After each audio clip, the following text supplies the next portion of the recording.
Hello, everybody, and welcome to another episode here on the Sit Rep Podcast.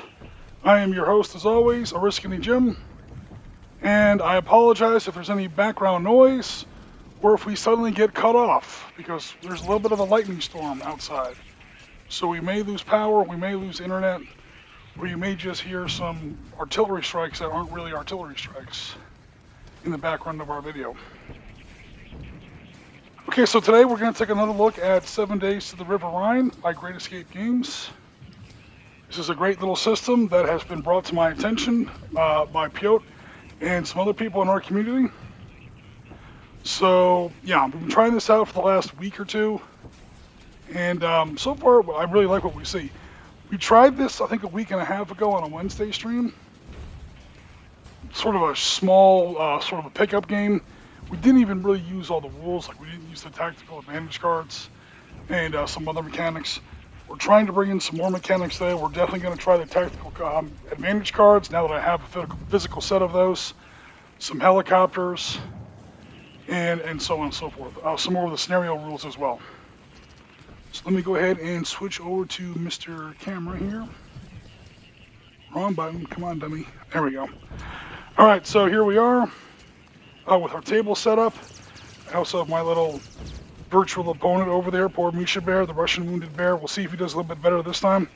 I'm not gonna lie, he got friggin' tooled last time, and no mistake.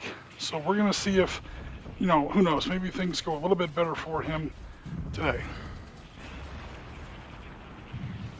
We have Wardrobe plays World War II. Hello, welcome to the stream. Oh, thanks very much, Jen, for letting me know about the sound. All right, cool. We're going to go ahead and get this started. I'm just now realizing now from my camera setup that I am, my big ass is going to be pretty much taking up the entire camera. So let me try a little bit more something like this. There, now you'll see me in camera a little bit, but not quite as obnoxiously. Okay.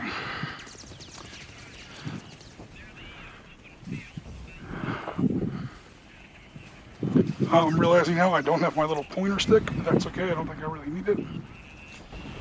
Okay, so the Soviets are coming in from this side of the table. The Germans have set up a bit of a defense on this side of the table. What we are going to try today is the breakthrough scenario. So I'm going to see how well this comes. This is going to focus at all.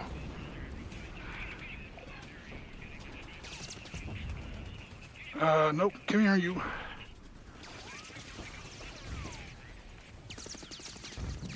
Whoa!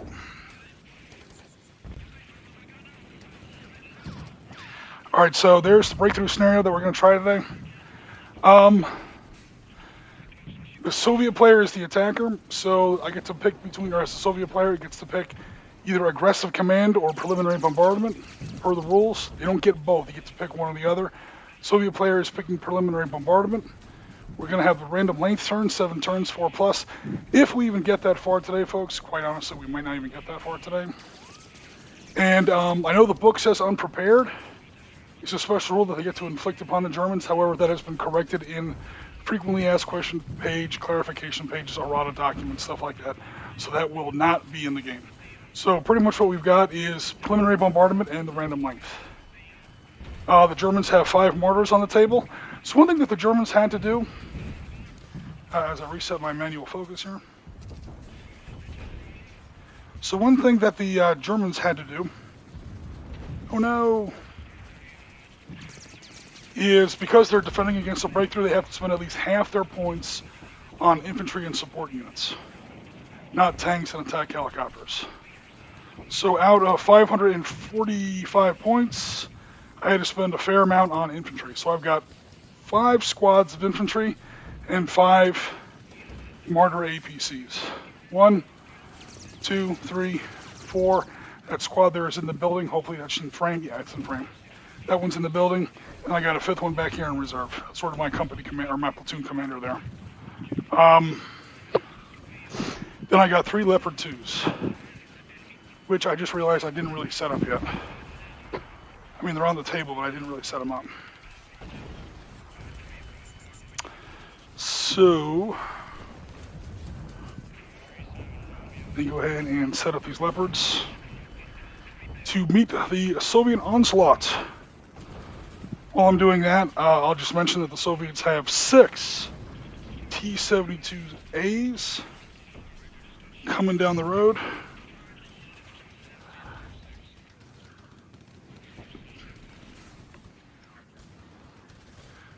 It's roughly a third of the table, right? So the defender gets 1/3 of the table, the attacker gets the other third of the table, and so on. That might be slightly off, but it's fine. All right, so the Soviets have 6 T-72As, which I also now realize I don't really have set up right, and my 5 BMP-1s. Sorry, 4 BMP-1s. 4 BMP-1s. 1, 2, 3 of them carrying infantry squads. The 4th one here carrying a AT-4 anti-tank team, anti-tank Yada weapon team, and 1, holla at your boy, Mi-24 Hind gunship, just because, like I said, I wanted to try out the helicopter rules a little bit. So, here's the embarrassing part of the stream where I realize I don't have my T-72s even on the table yet. Alright. So these are the T-72As. Not the best of the T-72 series, not the worst. I.e., they're not the T-72 Urals or the T-72M export models. They do have some sort of laminate and composite armor in their turret, so you do get benefit of the... do I have one that's a commander? Oh no! I don't have a single one that's a commander, huh? Alright, I'm going to have to get another one off my table here. Alright, give me 1 second, guys. I'm going to have to take off my headset for this. I do apologize. Oop, the air conditioner just blew on my microphone there a little bit. Sorry about that. Alright, I'll be right back, guys. Give me 2 seconds.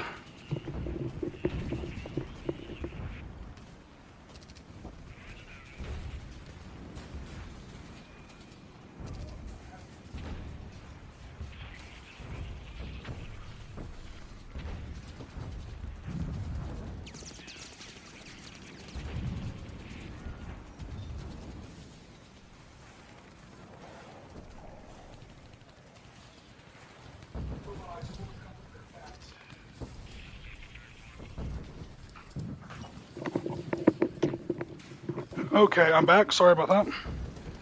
All right, so what we're going to do, I don't seem to have any T-72s that have actually commanders in the hatch. So I'm going to use this T-72B with the Contact 1 reactive armor panels. It's still a T-72A.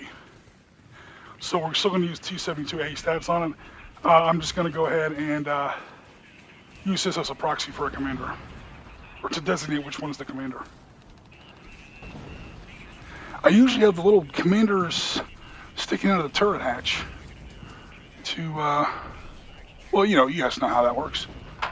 But shit, I guess I don't have any of those. Oh well. Okay, all my Russians are buttoned up. So anyway, it doesn't matter. Let me go ahead and set up my 6 T-72s.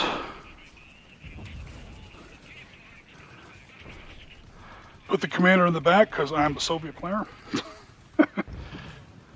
Actually, obviously, I'm both players here. This is just more of a demo game, since I don't really have a real opponent. Don't worry about it, Misha. Don't take it personally. I can't resist. I'm going to put my tanks in a literal tank parking lot, because it's fun to do that. Alright, let me see if I can lean over the table without breaking all my terrain here.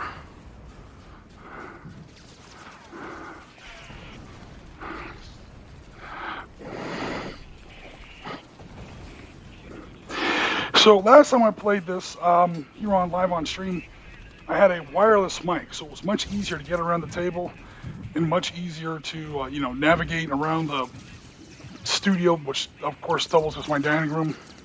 The problem is, yeah, the audio was terrible. There was a lot of snap, crackle, pop in there. It sounded like we were getting a lot of RF feedback, or whatever, like electronic interference from other devices nearby. And it was really a bad audio. So I'm going wired up today. Hopefully the audio is a little better. The problem is I'm going to have a little bit more difficulty maneuvering around the table, like to get to the far side and so on and so forth. Okay, so here's where I next realize I don't have everything I need. Where is my tape measure? Oh, Oriskany, you're always so prepared. Oh, hey, look at that. For once, things are where they're supposed to be. Got my line of sight measure and my tape measure, obviously. Okay, all that nonsense out of the way. Like I said, we're also going to be using today the tactical advantage cards. Each side gets to draw 5 tactical advantage cards, and they get to discard 2 and draw 2 more, just because some cards in the deck that come with the game don't apply to both sides equally, or if you just get a card you just straight out don't like, it's okay, you can go ahead and draw a new one. How centered is that? Oh, it's not too bad. Okay, so again, these are normally kept secret, but obviously we're playing both sides here, and some of them are going to come into play almost immediately. For instance, the Russians, we've already discarded and redrawn. The Russians right off the bat are going to play divisional artillery available. So I've got divisional artillery available through the cards, and I've got preparatory bombardment scenario rule per the scenario rules. So the Germans are going to get bombarded twice right as the game begins. The Soviets, again, we're doing a breakthrough scenario. Maybe it's that bridge that's very important. For some reason, Russian generals really want this table.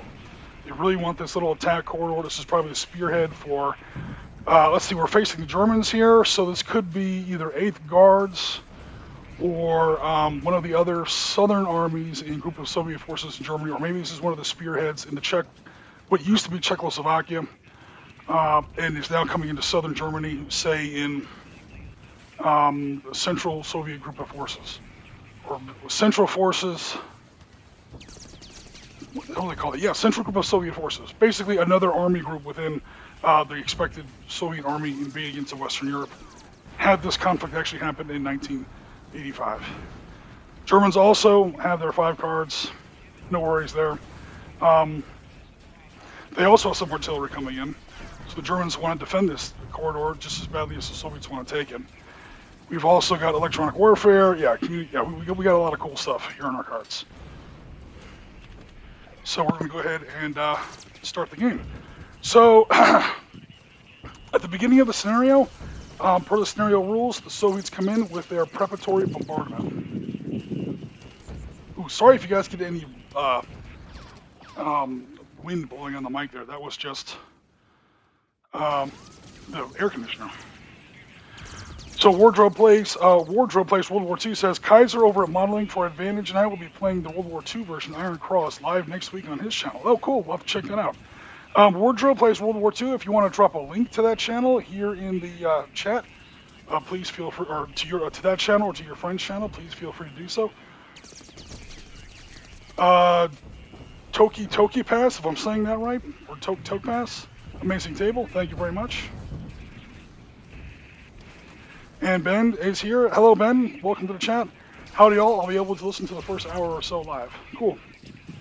Yeah, so again, this is about a 650-point game. We got through our 370-point game last time in about 2 hours. So this game being roughly twice the size. I don't know if we're going to get through the whole game today, but we'll give it a shot. If we don't get through it, maybe there'll be a bonus stream later in the week, or maybe we'll finish up the game next Sunday. All right, so the Russians start. Boom. First thing they enact is the scenario rule, preparatory bombardment. So preparatory bombardment says that every German unit in the game gets hit with an attack. This is pretty much the artillery landing before the game begins. Let me look up the exact rules to make sure I'm not getting this wrong. I think it's a 9+ on D10. Every German unit gets hit with a D10, and on a 9+ they get 1. On a 9+ they get hit with 1 morale token. So just because I want to make sure I get this at least close to correct.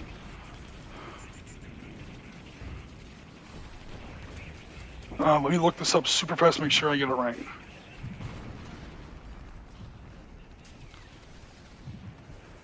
Preliminary bombardment. An artillery and rocket barrage precedes the attack. Roll 1d10 for each defending unit. On a 9 plus, it receives 1 morale marker. Infantry support teams may take a casualty as normal. Armored vehicles that are hit suffer no further penalty. Okay, no worries. May take a casualty as normal. That literally doesn't make any sense. I think I know what they mean by that. Anyway, let's go ahead and get started. We've been talking enough. All right, so as you can see, we're going for a numbers theme here on my Russian force. T-72As, BMP-1s. I'm not using the best of the best like I did last time. I had BMP-2s, T-80s, the T-80U, I think it was, to keep the unit the count down. Here I'm going for a little bit more of a brute force. Again, probably central group of Soviet forces, not the main spearhead group of Soviet forces, Germany. And we're going to go ahead and see if numbers can overcome German defense and quality. So the first thing happens to this infantry squad right here. Infantry squad gets a 7, no deal. So hold on. Sorry for the wind there. I'm going to try and stay out of the air conditioner. But I am in South Florida and it is August, so I'm not going to turn off the air conditioner for the sake of audio. Roll 1d10 for each defending unit on a 9 plus. It receives 1 morale marker.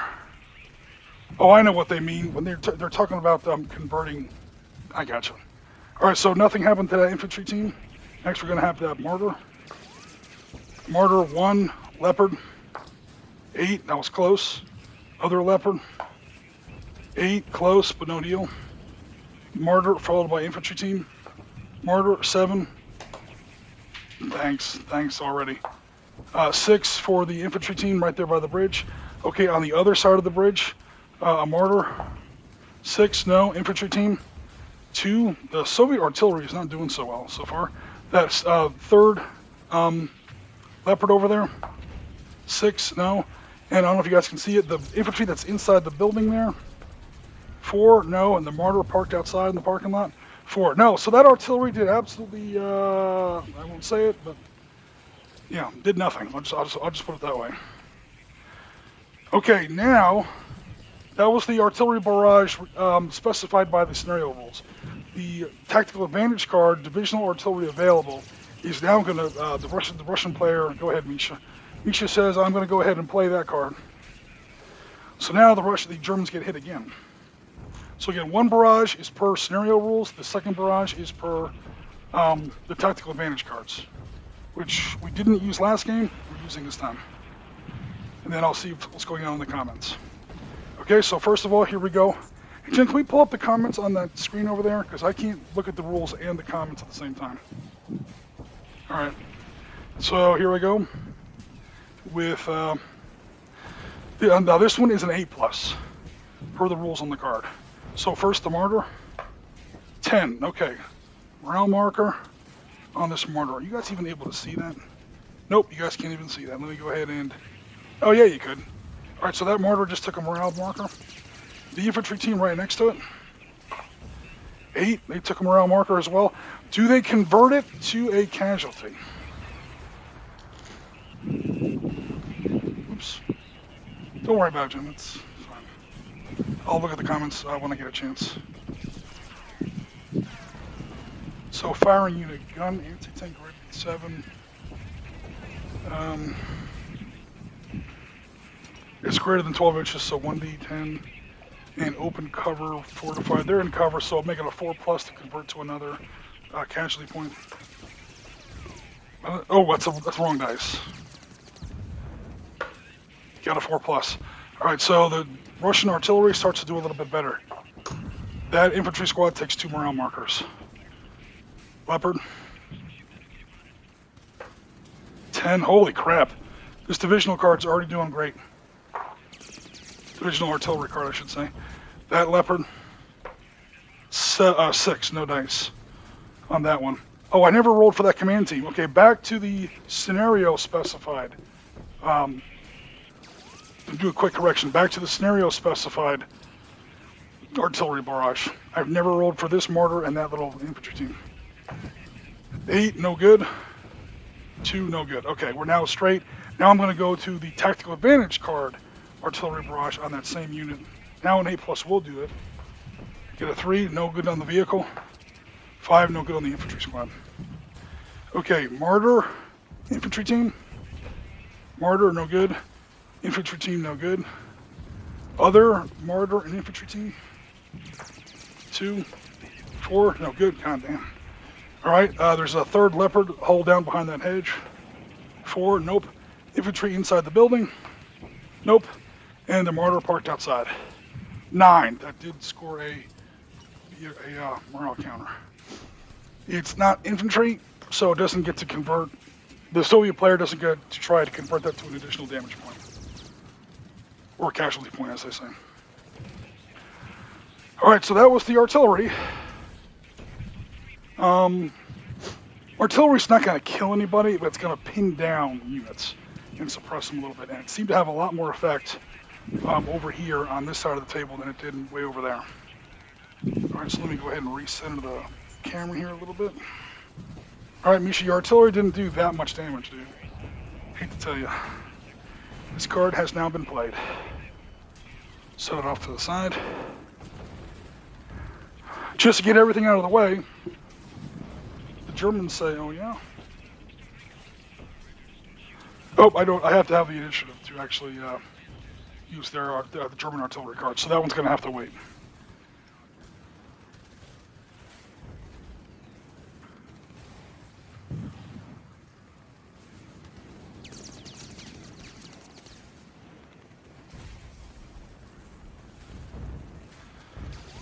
We do have the Territorials and Infiltrators card, which I doubt you guys can read, because I have the autofocus disabled. But no worries. I'll read it super fast. Play at any point when an enemy main battle tank, APC, or light vehicle, just say vehicle, is within 6 inches or 15 centimeters of a wood or a building, woods or building, not occupied by enemy infantry. Or that's basically all of them. There's a lot of buildings on this map. Southern Germany is a pretty well built up area, and there's lots of tanks on the table, and they're all within 6 inches of a building. So I basically get to pick a building here. Determined West German reservists take a shot at the enemy before melting away. The hit is automatic, and it has a weapon value of 10. Okay, I'm going to see if I can take out the Russian commander right now. So out of this little machine shop building right here, some German territorials and reservists pop out of here.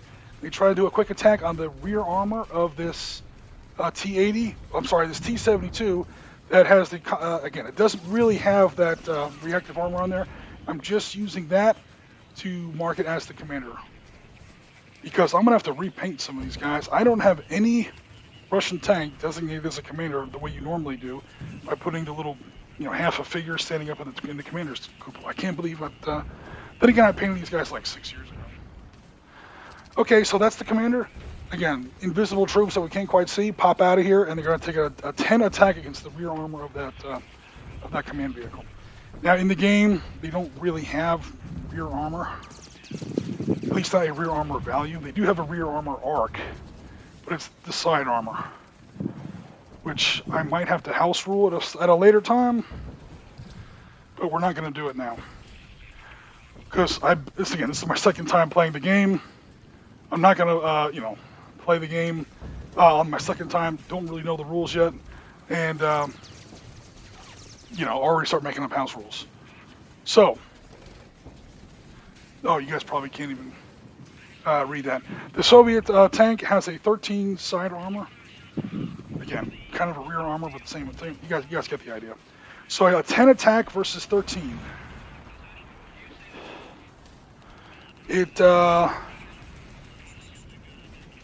I'm going to take out this tank right now. Holy shit. I have to beat a 13. I get to add 10 to the attack. It says on the card it hits automatically. I'm going to take out the Russian commander right now. That's a good card. All right, here I go.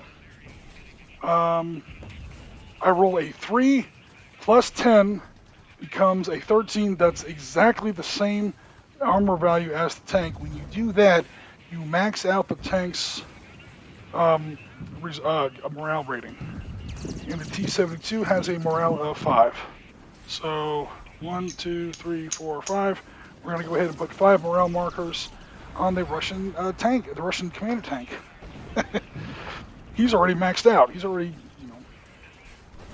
adding new and wonderful colors to his underwear. That was pretty cool. Alright. And now that card has been played. So I'll take that out of the deck. Alright, so all the preliminaries are now done. It's now the Russian turn. They have initiative. Their commander's already on fire. So it's a normal day for the Russians. We're going to go ahead and start trying to activate some of these guys. Okay, so as the Soviet player, their artillery had a lot more effect down here on this side of the table. And they've already got 3 tanks down there. Alright, so they're going to try to swing down this part of the board a little bit.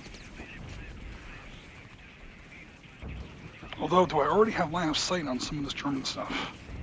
Maybe I can just open fire right away.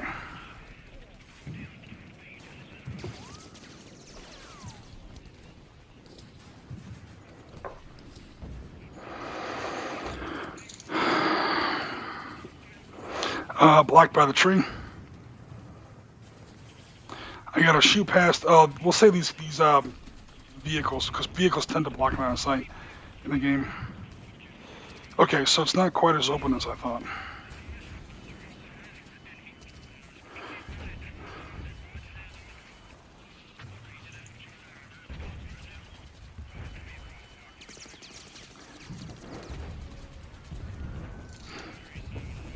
Oh, you know what, before we start the turn, formally, let me determine number of command tokens.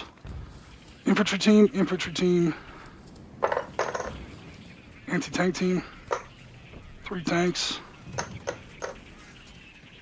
You don't count the BMP, believe it or not. 3rd rifle team, 1, 2, 3 tanks.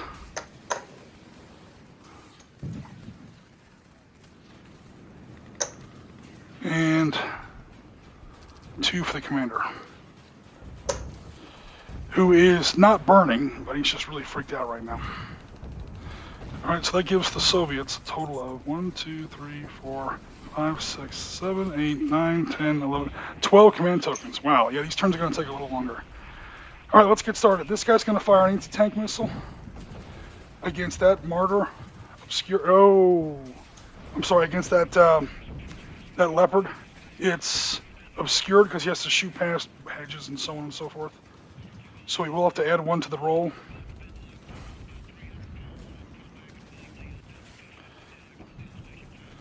There really are no ranges in the game. There are some minimum ranges. So BMP-1, oh my god, I'm shooting Saggers. This is a BMP-1. I'm shooting Saggers against Leopard 2s.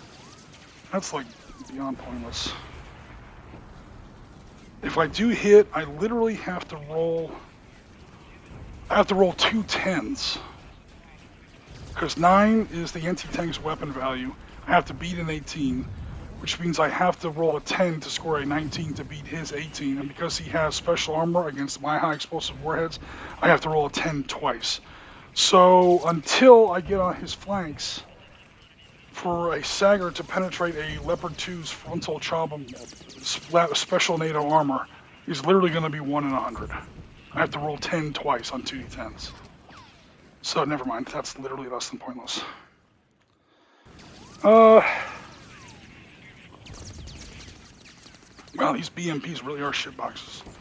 But I did choose the BMP-1, so I did that on purpose.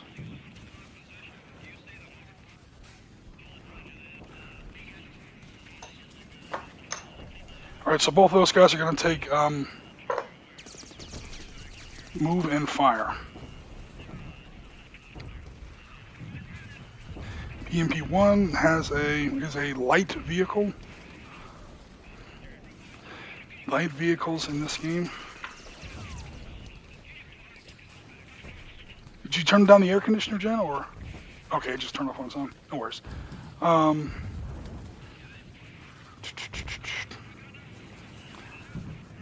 Light, so that's going to be 12, 18, 24.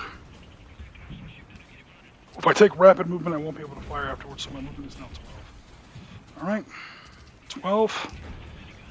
This guy doesn't have to roll. He's going to have to roll for that hedge right there. 2, he fails, because of course he does.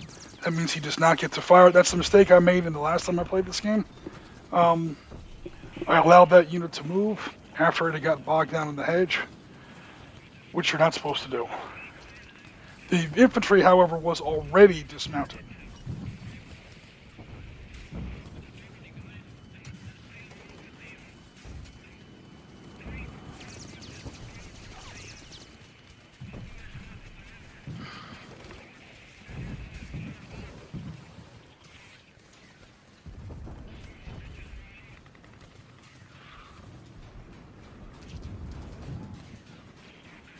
Six for normal, 9 for rapid. Well, they're not going to shoot, so they might as well move 9 inches.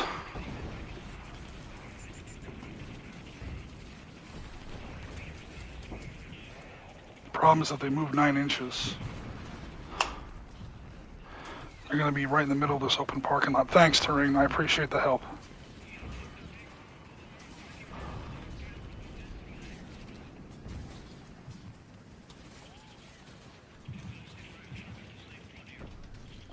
That wasn't too cheesy, was it? No, that was legal. 9 inches. All right, cool. All right, we'll see if this guy has any better luck. He's going to have to cross this hedge, then he'll use this gap here. I don't know if you guys can see that in the cut. Actually, no, you can't.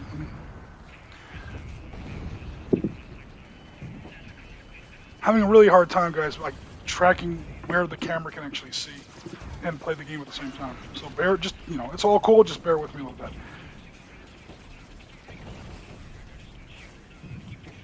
All right, so this second BMP is going to try and cross this hedge, and then he's going to use this gate in the parking lot here, see if he can move up to that corner. So again, movement and fire order. He's going to have to cross that hedge. He rolls a 5, he makes it.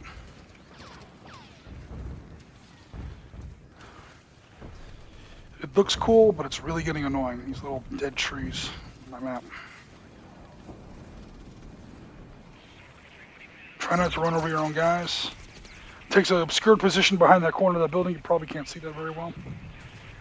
And now he is going to take a shot.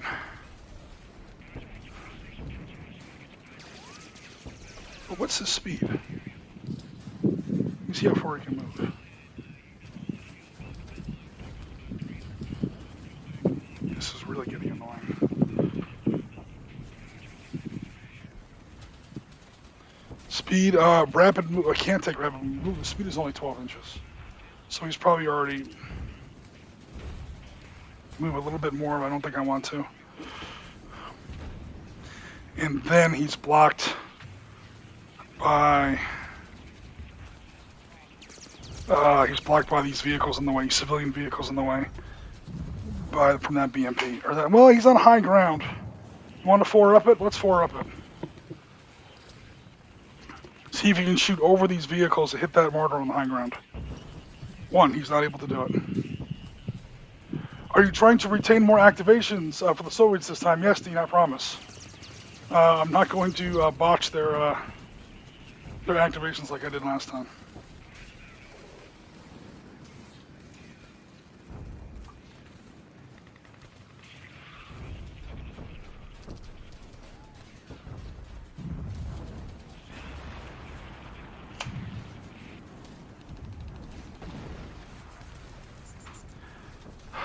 Clumsy fingers. Background noise on the stream. Trying to learn a new rule system. Alright, so that's the BMP's token and the 2 infantry teams tokens.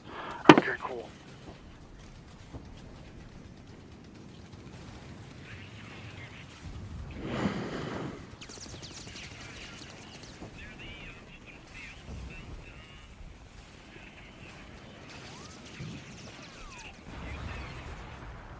So rapid movement on these 3 Soviet tanks back here. Actually, I'll leave the commander where he is. Rapid movement and rapid movement.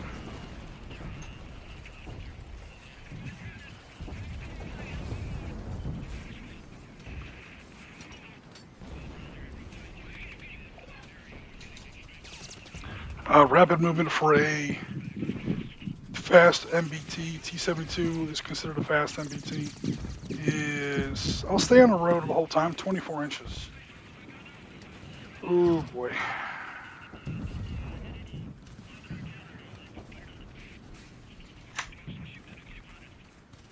Or do I even want to do that? 12 inches for a fast MBT. Yeah, because I can't take rapid movement and shoot. All right, I'm gonna. So I'm not gonna make any terrain checks. Come on, terrain, give me a break.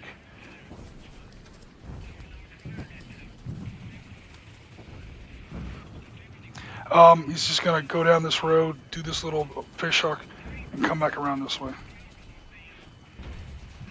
He's gonna take slightly screened positions behind this. Hide right behind the fuel tank. That's a good idea. That sounds like Soviet tactics.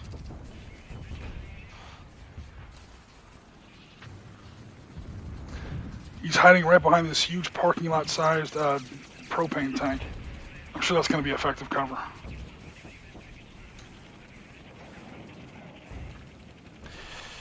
I'm going to save some for the Russians. Although I do want to move that Hind helicopter. So, making sure I do this right. I'm going to spend 2 activation markers. With 2 activation markers, he gets to appear pretty much along any table edge.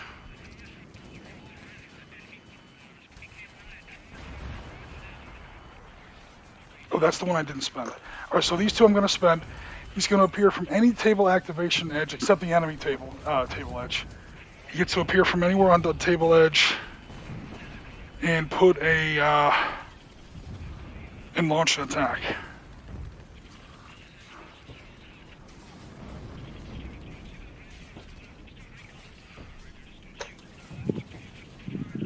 Make sure I'm doing this right.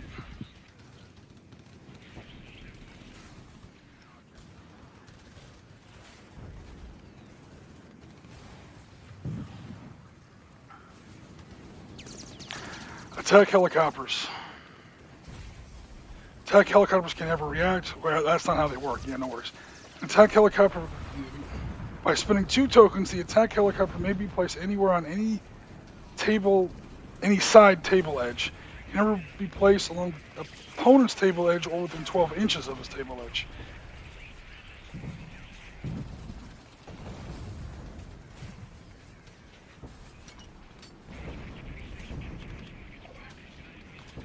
After an activated attack helicopter is placed on a specified board edge, it may immediately make 1 attack against an enemy unit. Cool. So he's going to go ahead and do that. Mr. Hind, here we come. Oh my god, what's that noise? He's going to appear on this table edge. I'm sure that doesn't appear on the map. Alright, so there he is on that table edge. Okay. And he's going to take a shot at that leopard. Now, it says in the rules, any anti-aircraft unit gets to make 1 reaction fire if they want. Yes, the Germans do have some anti-aircraft, and they do want to make some anti-aircraft attack. So real quick, I never did establish how many command tokens the Germans get. I know they have 5 infantry teams. 1, 2, 3, 4, 5. I know they have 3 leopards. That's literally it. Okay, that was easy. Oh, and then 2 for the commander. Okay, cool. So that's the command tokens. They're going to spend 1 on, yeah, this infantry team that they just flew over. So I don't have any Gepards. I don't have any fancy like Hawk missile systems or SAM batteries or anything like that.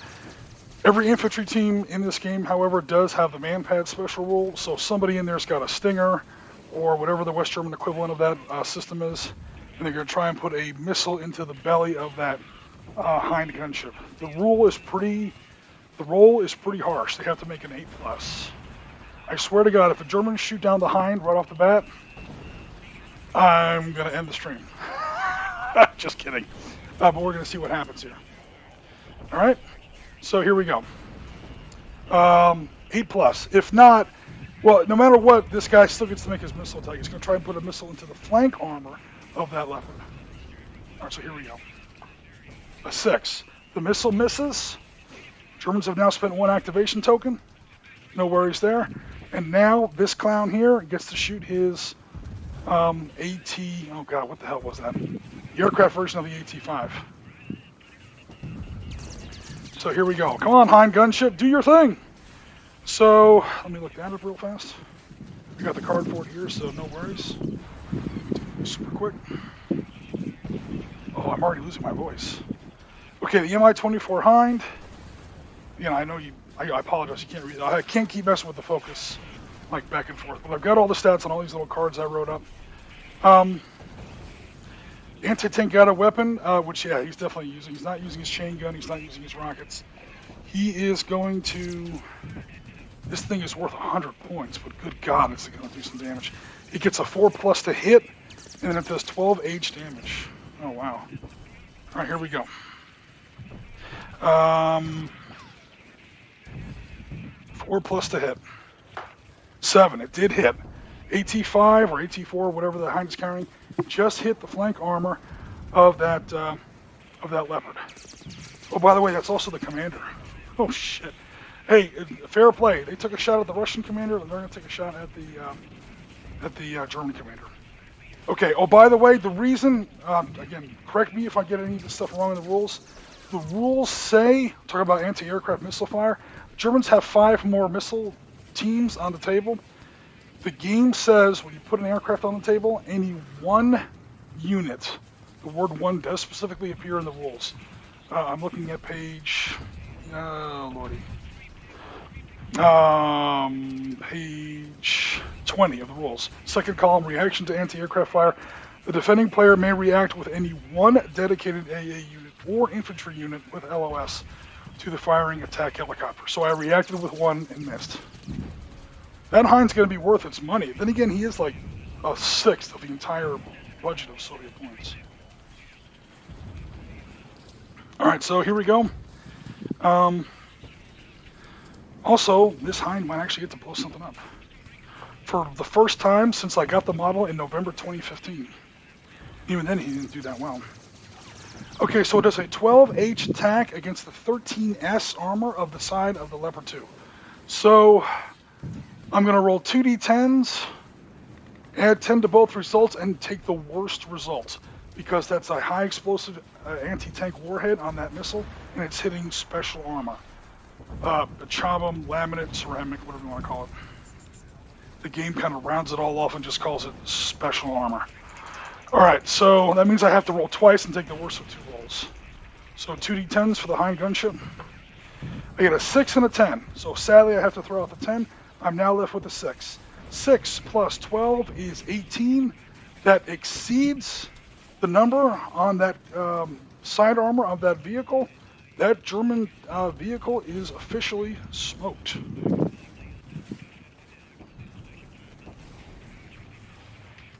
Let me get some markers here.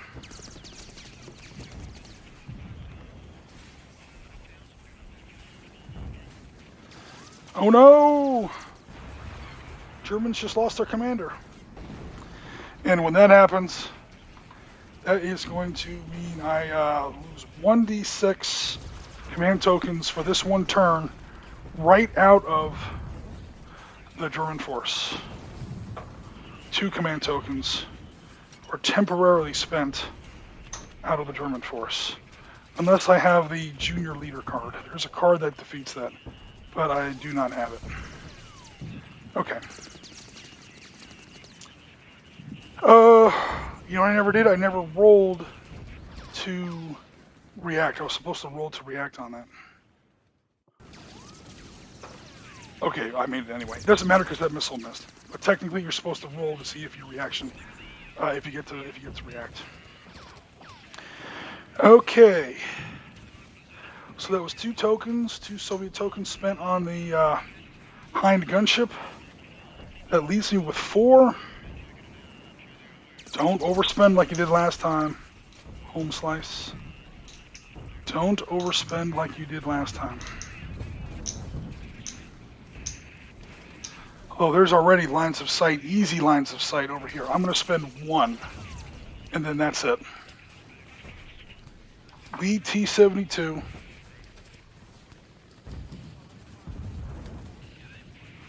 It's going to, I'm probably not going to do any damage, but I'm going to at least take a poke at that leopard that's hiding behind that. You probably can't even see that. We're way over on the side here. I wish I could find that stupid pointer stick. So this T-72, again, I can't walk around the table because I'm on a corded mic. He's going to take a poke at this leopard that's hiding behind those hedges. The T-72 does not have the leopard. Does not have the thermal special rule.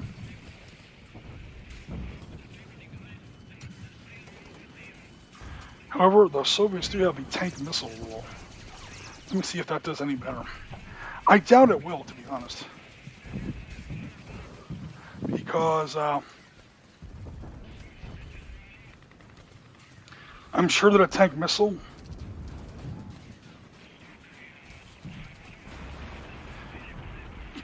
wow, that's not the best rule right there, guys.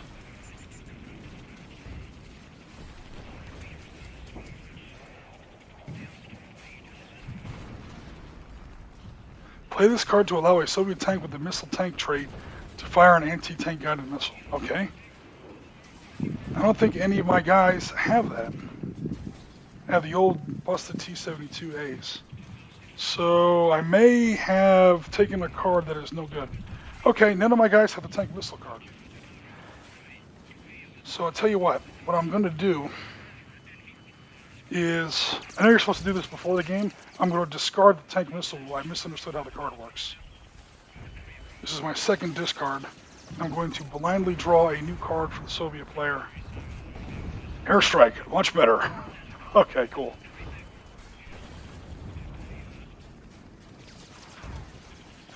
I'll figure that out next turn. I don't want to screw up the game. Alright, so he's going to take a gunshot.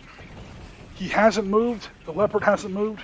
He is obscured, however, by those hedges by 50%. And the leopard hasn't fired yet, so he doesn't lose that cover bonus, which is a rule I missed last time I played this game. However, so it all plays out now. It's got 5+ to hit with the T-72. Make that a 6+. 50-50, 6+. A 3, he misses. Alright, that's it. The Soviets are going to save their other 3 tokens. Because I'm not going to make the same mistake I did last time. They now pass the initiative over to the German player. This chopper flies away. I'll be back. Trust me, he's going to be back. He's the one card, the one weapon that seems to be doing well. Oh, don't do that. I'll just put him back here for now. Okay. I really am losing my voice already. And I can't really get to my drink. Oh, yes I can.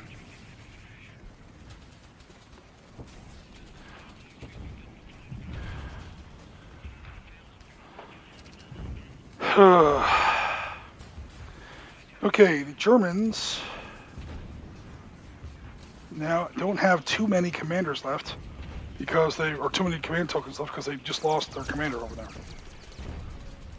However, they do have some other ones.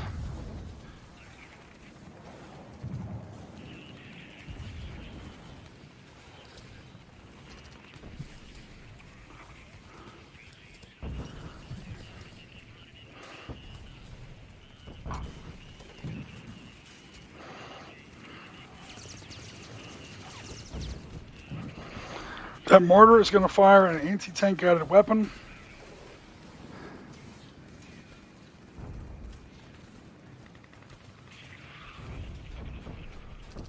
Holy crap, man. They just shot a hole right in the middle of my... Ooh.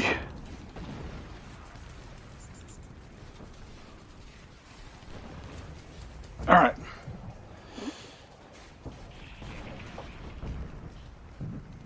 Actually, the first thing the Germans are going to do, spend 1 token, and they're going to, let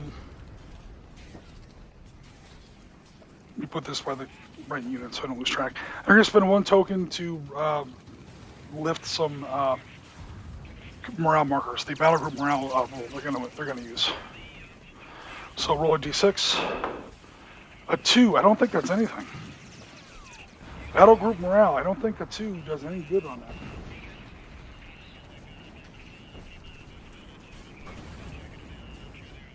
Battle group morale check. 1 is a fail. Oh, 2 to 5 is 1 unit. Okay. The worst unit I have right now that I really need to have something is this Leopard 2. Alright, so that Leopard 2 gets to lose that morale token when they use Soviet artillery barrage.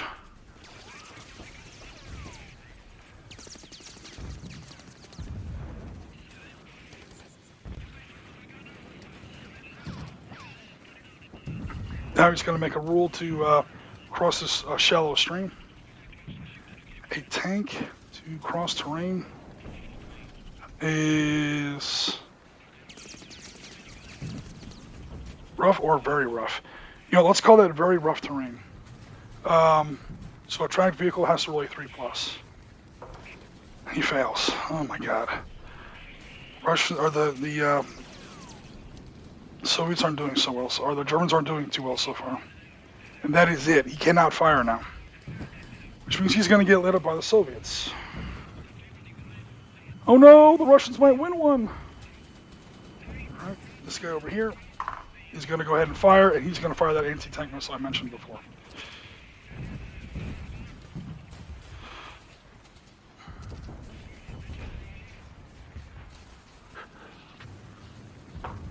A 9, that's definitely a hit. The Martyr's anti-tank missile is a little bit better than the stupid Saggers that the Russians are using. Let me look it up here. 11H on a BMP. Oh, it doesn't have thermal sight, so I had to add 1 to my die roll, but he still hit.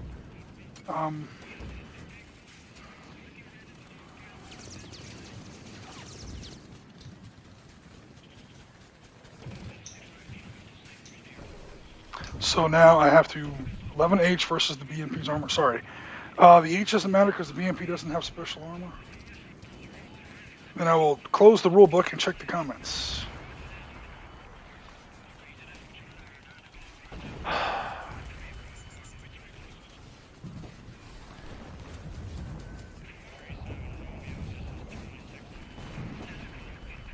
Oh, Dean says, airstrike. This will be an interesting to see for a 50mm game. Yeah, I have no idea how the rules work.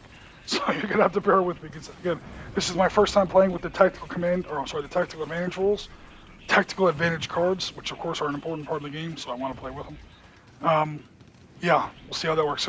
Trust me, I'm calling in an airstrike on this really badly destroyed, or not badly destroyed, this pinned down command tank, because the Germans have already lost their commander. The Germans, and then their other Leopard 2 is bogged down in this creek. They're down to 1 Leopard at the moment. So, yeah, he's outnumbered 3-1 by T-72s. Yeah, the Russians are actually doing pretty well so far. Anyway, sorry, the BMP-1 only has armor of 11, and the Martyr has 11, so I literally can't lose. Even if I roll a 1, I'm going to beat him. Alright, cool. That is a BMP toast. You know what? I didn't specify which BMP. Shit. That was dumb.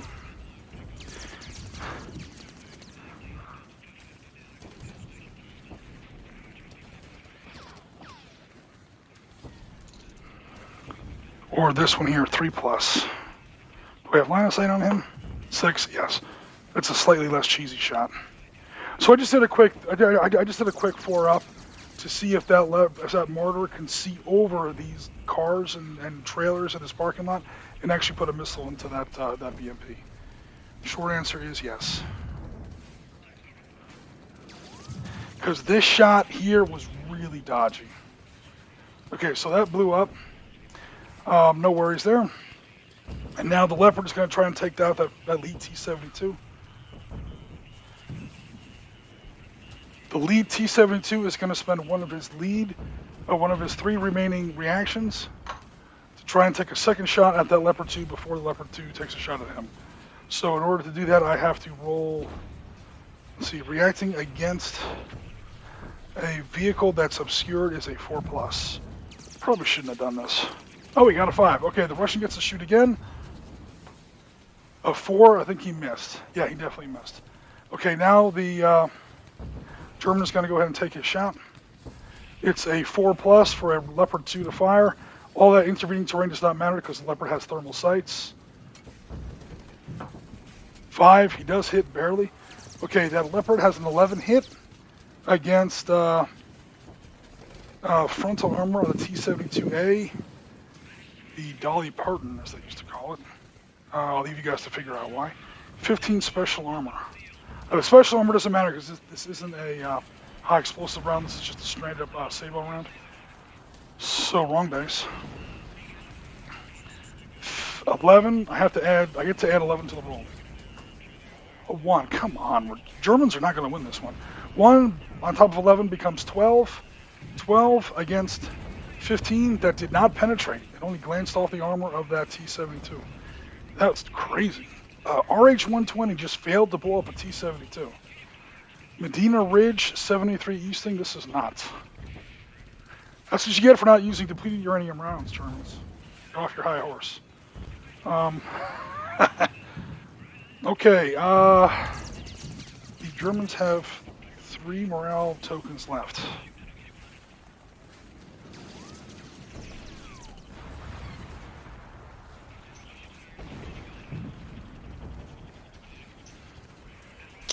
Germans are going to go ahead and reactivate that Leopard.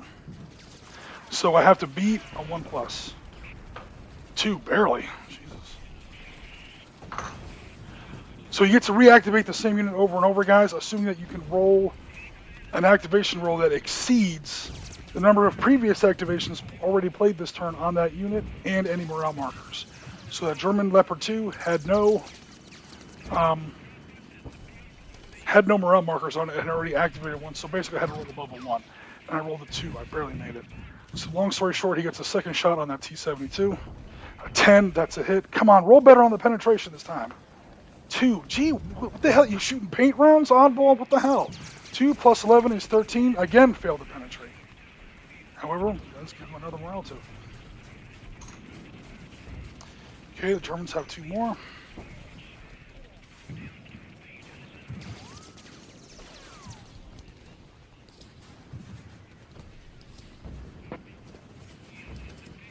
Now, I'm the one spending command tokens, but I don't technically have initiative, so I don't think I can play that, oh, wait, hold on.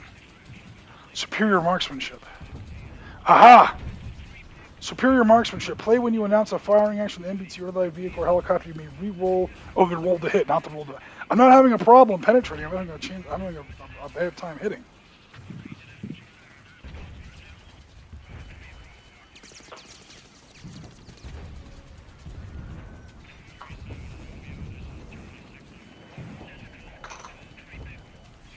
Alright, so I failed on the first one. I'm going to fail on the second. Or I did make the second one. Alright. 5, that's another hit. I swear to God, if you fail again, a 2. The Germans are losing this one, man. I just spent all my activations. I activated that Leopard 2 4 times. He failed 1, so he really only shot 3 times. And 3 times he pinged his armor-piercing round off that T-72. Oh my God! And I just literally wasted all my command tokens. Okay, so the Soviets have 2 left. They're going to go ahead and spend 1 on to reduce the battle group morale roll. They spend 1 on him. Just battle group morale, so I'm not spending it on that unit specifically, so I don't have to re-roll to activate. 6. The Russians have all the luck this time. Battle group morale check. 6 is 1 unit removes all tokens, and then I get to roll again? Holy crap.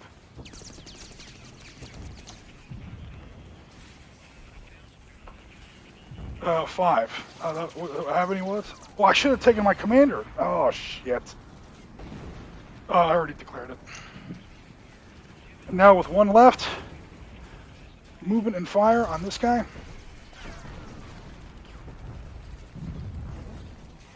He's getting in that BMP's way. Now he's going to take a shot on that Leopard 2 over there. 7, that's a hit.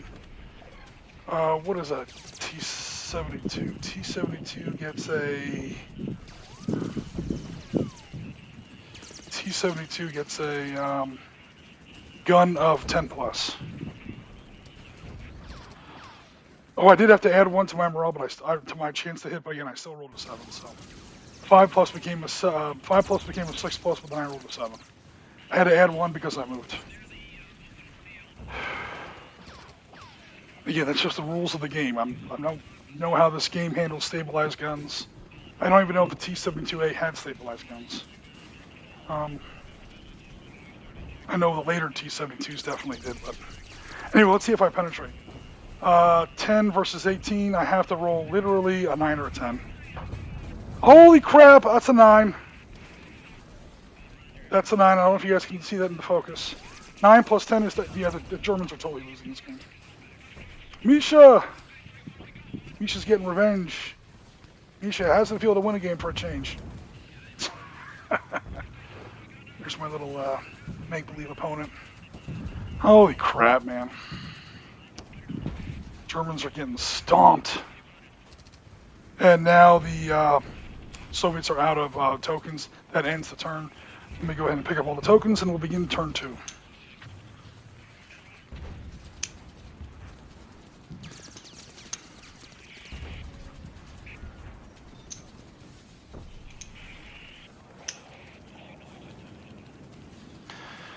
Oh boy.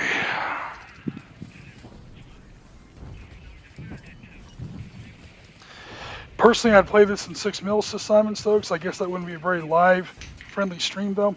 Yeah, 6 mil, you guys know me, the smaller the scale, the better. Except, again, 15 mil Battlefront makes great miniatures. So we want to go ahead and use it. Ben Neg says, good to see someone playing the great rule set. Hell yeah, man. I've done the whole Team Yankee thing. I don't mind it. I'm not going to say that I hate the game by any means, because I don't. However, it's, especially at 15 mil on a relatively small table, which is, you gotta see how big my dining room is. This is kind of the biggest table I can put on without completely wrecking my house. So, let me pick up the German markers here. Leaving the morale markers. The morale markers stay. Just the activation markers pick up. So, yeah, I'm liking the smaller unit counts. Some of the rules are a little bit, make a little bit more sense. At least I feel. Okay, so I have to specify a new commander now. I only have 1 Leopard 2 left. Right, so I still have a commander. And then infantry squad, infantry squad, infantry squad, infantry squad.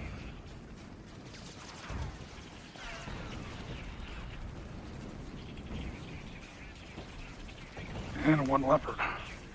That's the German command pool. Jeez. And again, I did lose 2 Leopards. Holy crap. Okay, the Soviets haven't lost anything. They should still have the same number of tokens. Let me track. I technically still have a commander. 1, 2, 3 rifle teams. 1 anti-tank team. And all 6 T-72s. Thank you. Of course that was needed. I super appreciate it. Alright, yep. Soviets still have their whole thing. Holy crap.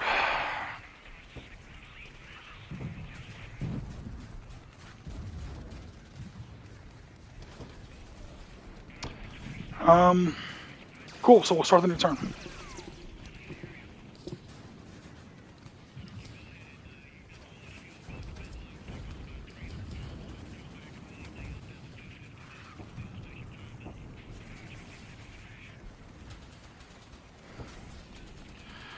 Okay, the Soviets are not going to move that T-72 up there. So I'm going to play him.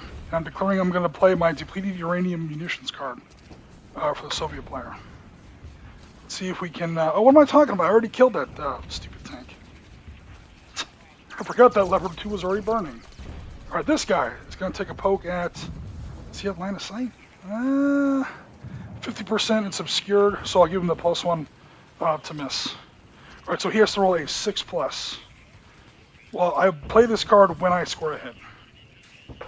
3, he misses. Plays again. German reacts. Oh, with a 1, the Germans are just not doing it today. Okay, that means the Soviet gets to shoot. Here we go. A 1, he misses. Come on, man. And he fails to reactivate. That did cost me another command token. These two, it's like Mo, Larry, and Curly, right here. These two dickheads.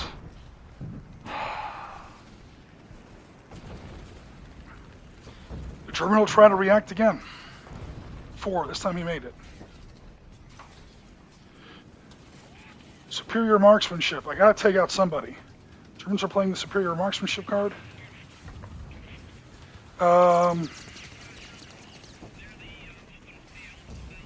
Well, let me see if I miss. If I miss, I get to play this card.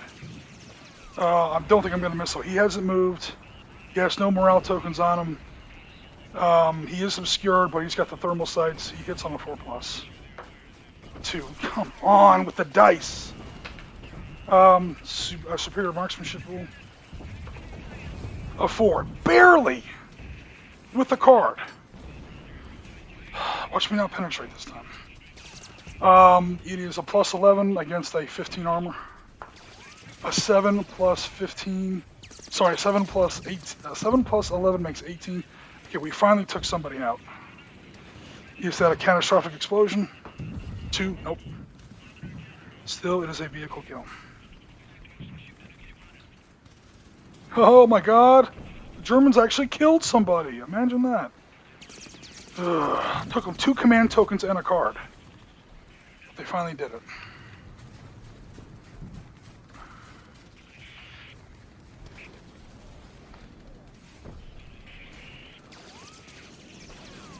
Okay, I must definitely spend some battlefield, battle group command and try and rally my commander back there.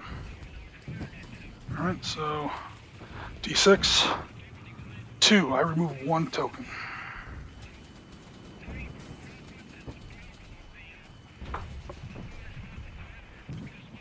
Because that NATO airstrike is going to come in and take them out. Okay, infantry team. Those 2 infantry teams back there.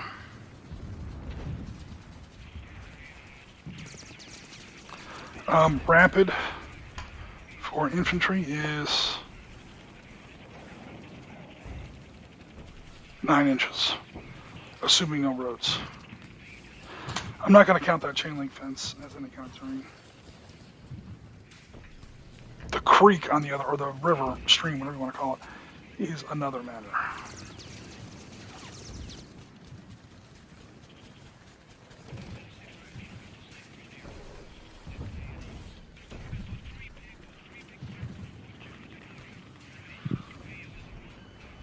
Then I will check out Mr. Comments again.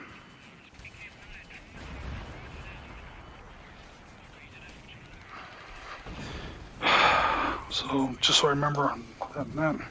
Okay.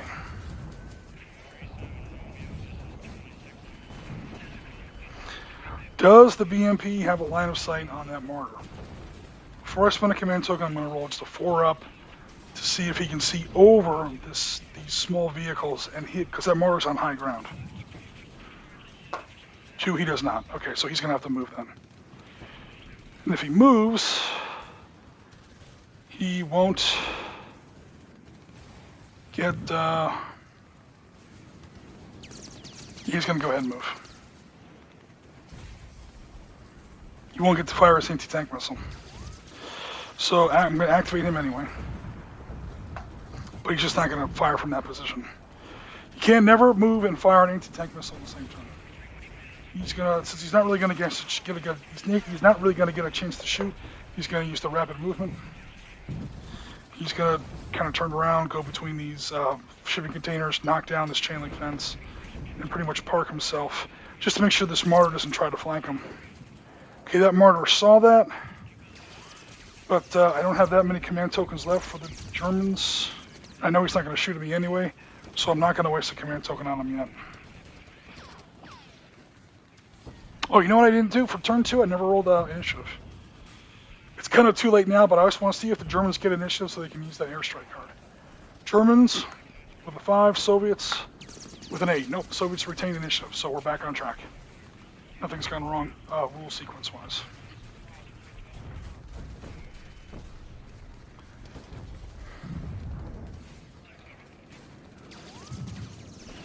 All right, I'm going to take a rapid movement on that last T-72 way back there.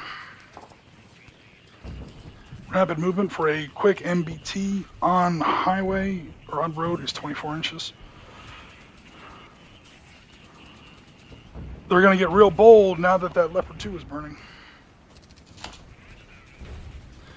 Although there is still,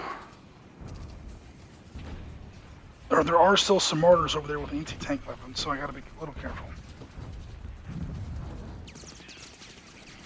And that was that command token.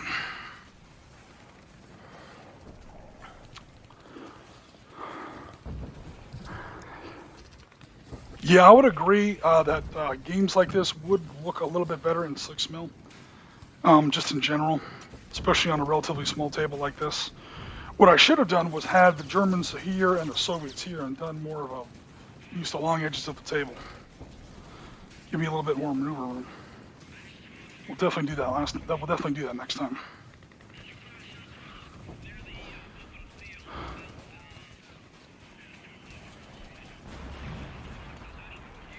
Okay,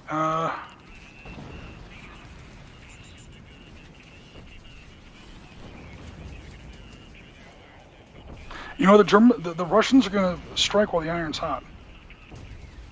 They're going to take 2 fire and move rolls per activations. And those 2 T-72s back there. The guy in front already took a rapid movement, so he doesn't get to shoot now. But the other 2 are going to go ahead and try a movement and fire. So normal movement for a fast MBT is 12.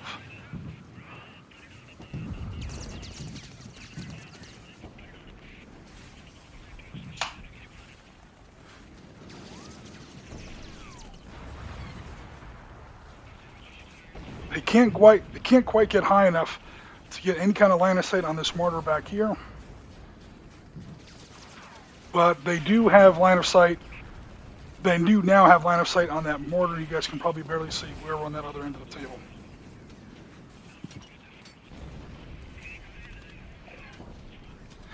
So that mortar saw that. He's kind of hold down and waiting. He's going to go ahead and spend an activation. I have to roll for that. Against tanks in the open, please. Or even if he's obscured.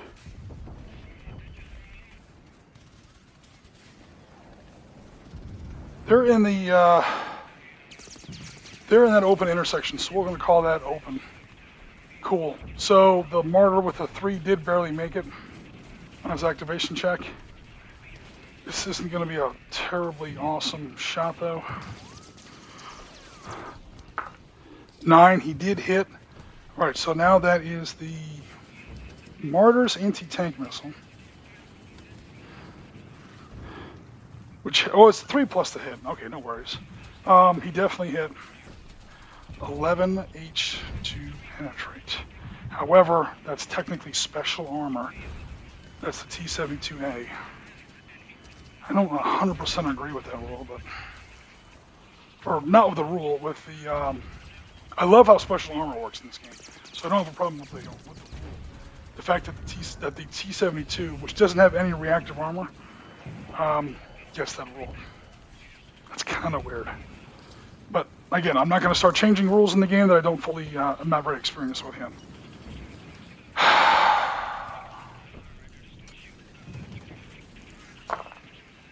The worst roll was a 1. The Germans are going to get curb stomped in this. The worst roll was a 1. They have to use the worst roll because the Soviets have special armor. And that makes it 12. Okay, well that does put a morale marker on them.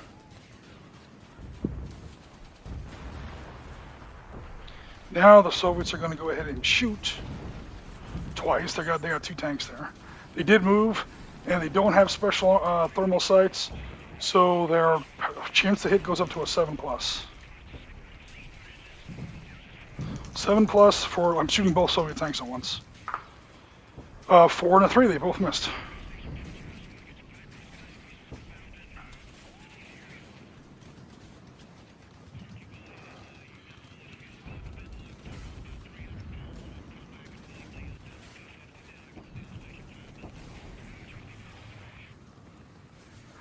Soviets only have 3 markers left.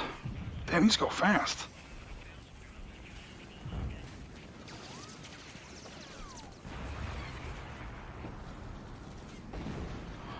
I'm going to save 2, and I'm going to spend 1 on that helicopter.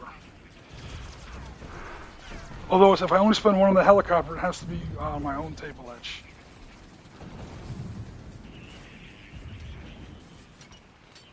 Okay, my own table edge.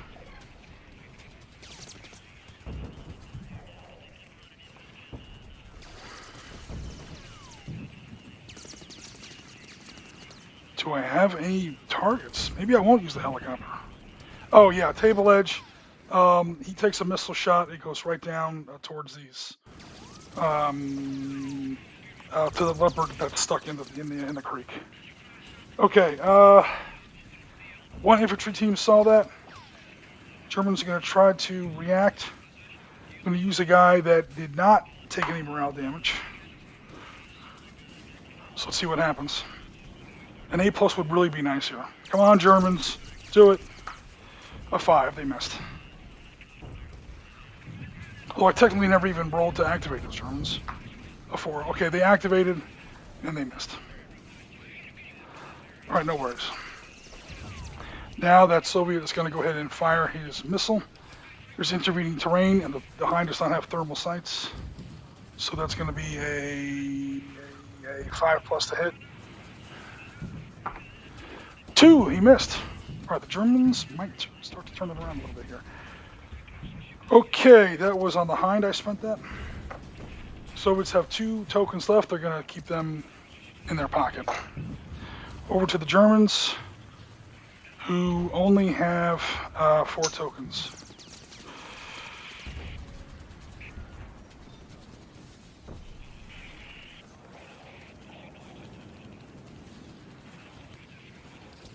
Martyr fires a missile at this BMP.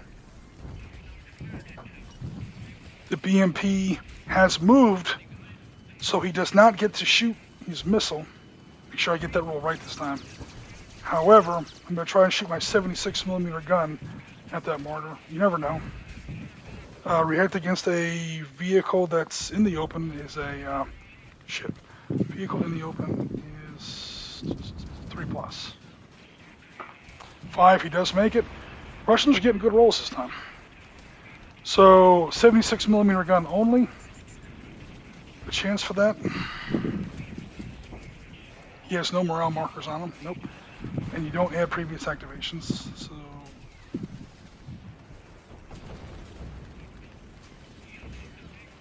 that's what that was. Okay.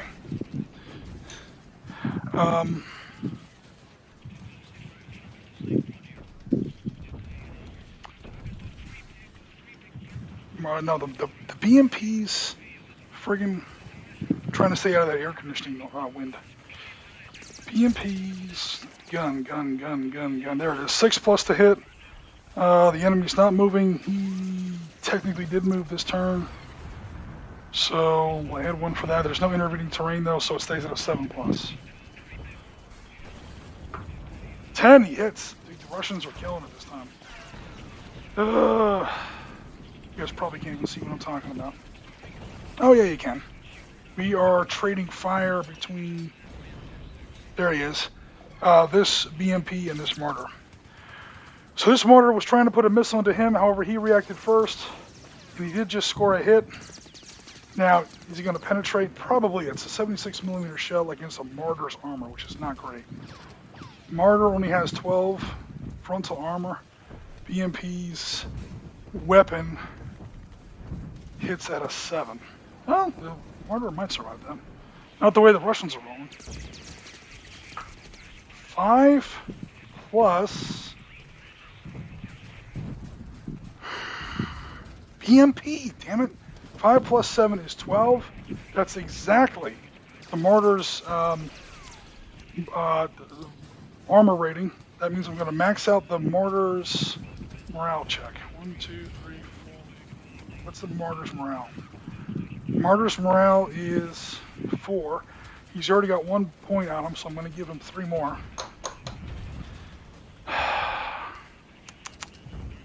That pretty much ruins his shot.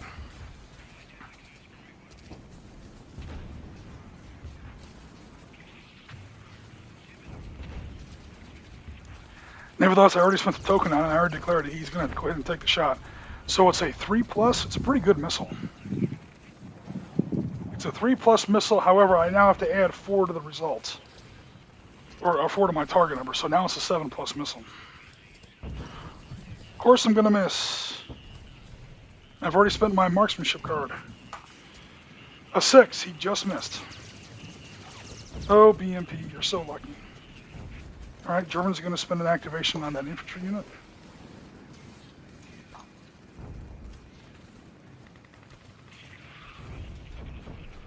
Infantry movement normal, because he wants to shoot when he's done.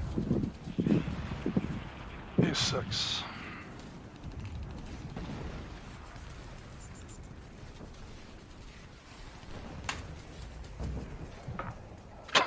They got bogged down in the creek. Why am I even moving? I'm not moving across the creek. Because I'm already within 12. They can take this shot from where they are already.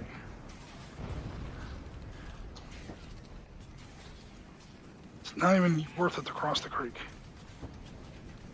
Get closer. They're already within 12 inches.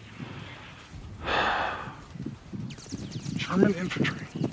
Because these stupid the breakthrough rules, I had to spend a full half of my points. Come on with the wind already.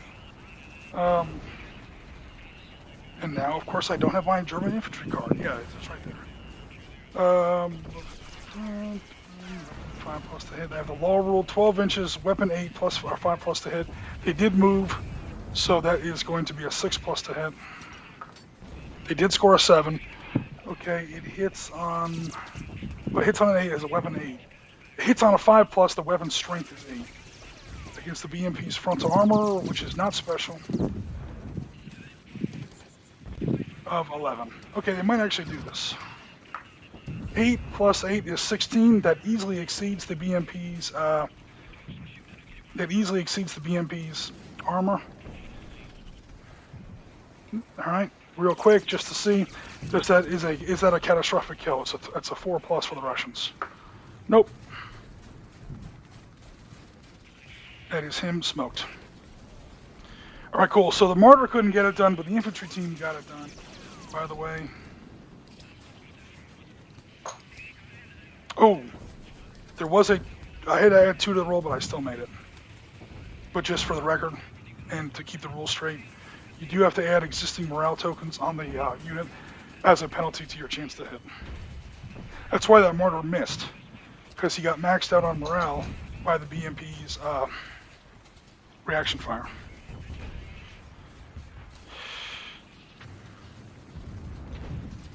Alright, that Leopard 2 has got to do something quick. I've got 2 tokens left for the Germans. Does he unbog from that stupid creek? Because he still has to cross it. And it's like an area thing. It's not like a linear creek. So I can't say, oh, I was bogged down last time, now I'm free and I'm crossing like it was a hedge. Clearly this is wider than a hedge. So let me not be cheesy.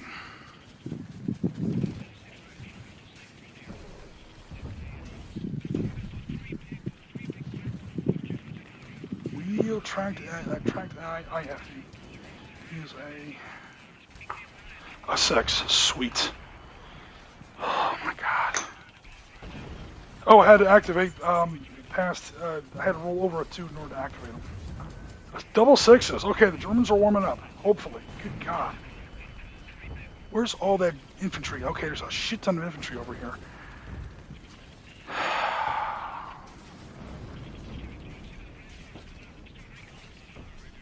So he's going to unbog. He's going to get up here. And then he's going to shoot right down this street. He's going to try and hit that command vehicle. This intervening vehicles are closer to the elevated terrain than they are to the Soviet vehicle. So we're going to go ahead and say that this line of sight does exist.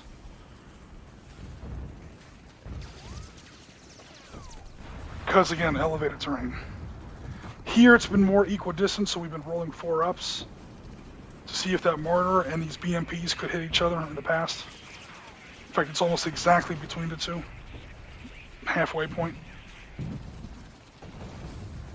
But here, the intervening terrain is much closer to the elevated guy. I have the high ground, Anakin, as opposed to, I just went there. Jen, it's been in several videos in the recent weeks. You need to watch our videos. He's going to try and hit this vehicle. Although that other tree might be in the way.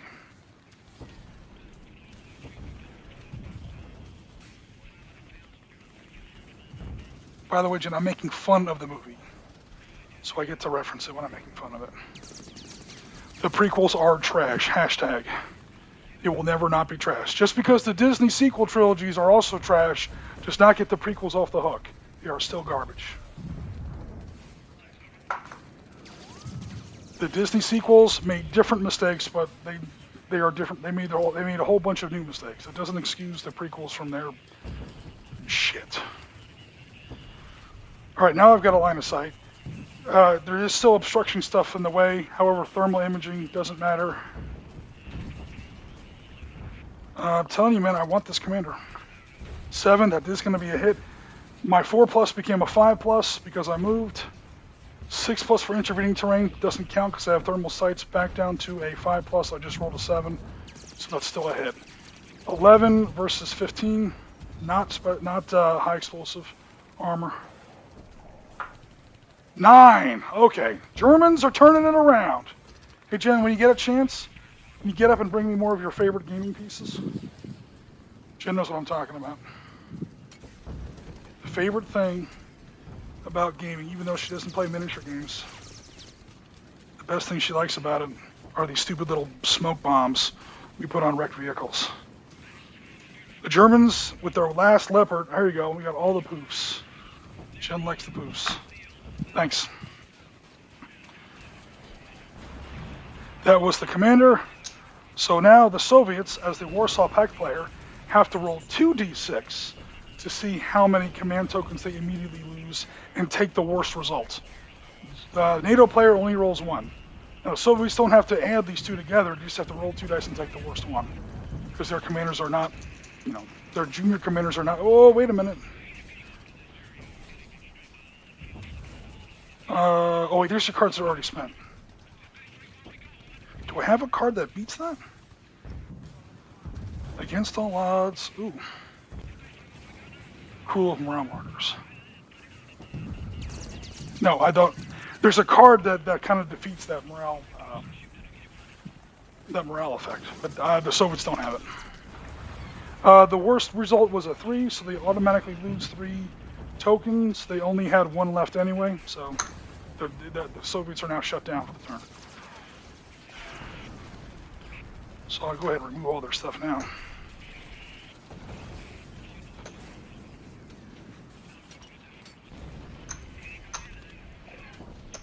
Maybe they should have taken the aggressive command rule, because they're already, even if that hadn't happened, they were already out of command tokens. Aggressive command, they get to roll a d6 and add that many command tokens. I went for the artillery.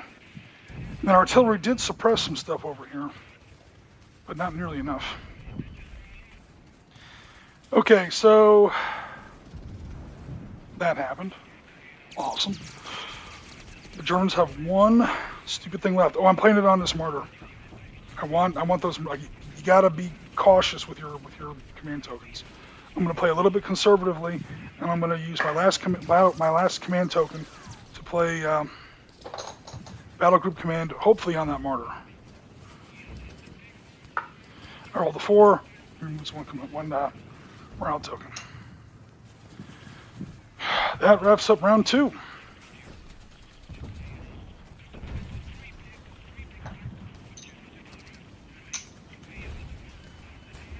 Excuse me while I lunge across the camera here. Okay, the Germans, I don't think, lost anything that turn. They damn near lost this Martyr. So, infantry team, don't count the Martyr. 1 Leopard, infantry team, infantry team, infantry team. So I got 1 Leopard and 5 infantry teams left. And I have a commander still. A replacement commander. German tokens. Soviets have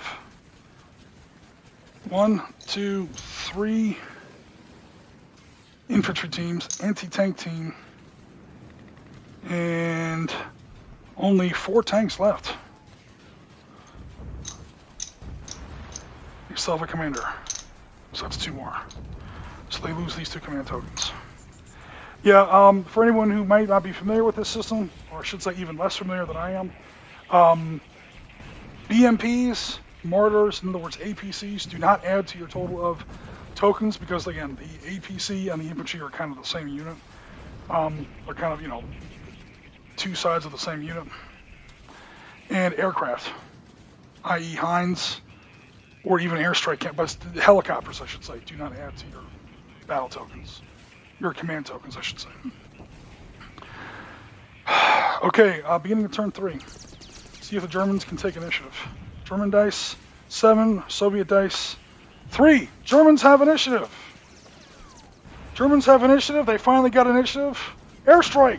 Wait, where's airstrike? God damn it. What the heck did I do with that airstrike card? Oh no! I know I had it. I haven't played it yet. But I accidentally put it in the discard pile. Where the hell's my airstrike card? I finally get to play it. Oh, I put it in the wrong pile. I gave it to the Russians. The Russians don't need any help this game, damn it. Friendly air assets mount an attack on enemy forces. Play this card and designate an enemy unit which has line of sight to your command unit. Well, there's my command unit. I don't know if anyone has line of sight on them. I mean, this little infantry unit does. Maybe I shouldn't play it yet. Play this card and designate an enemy unit has line of sight to your command unit or any unit with a scout recon trait. Okay, recon trait. That unit is immediately hit on an unmodified die roll. D10 die roll of 3+. Oh. Cool. Alright, I'm going to save that for right now. Alright, so the Germans have the first turn. Activate that leopard. That leopard is it, man. He's the last one left and he's out the commander. Oh, God. See here, these vehicles, these intervening vehicles, are clearly much closer to the lower elevation unit than they are to the elevated unit, so I'm going to say there's no line of sight here. So I'm saying the Germans cannot launch the airstrike on that, or that Leopard can't hit that T-72. That T-72 is much too close to the intervening vehicles. I'm just saying that these block line of sight, depending on elevation and where they are on the table, because the general rule that I'm reading so far in 7 Days to the River Rhine is vehicles do block line of sight, including wrecked vehicles. Oop, did I accidentally turn off my sound? Jen, do I still have sound?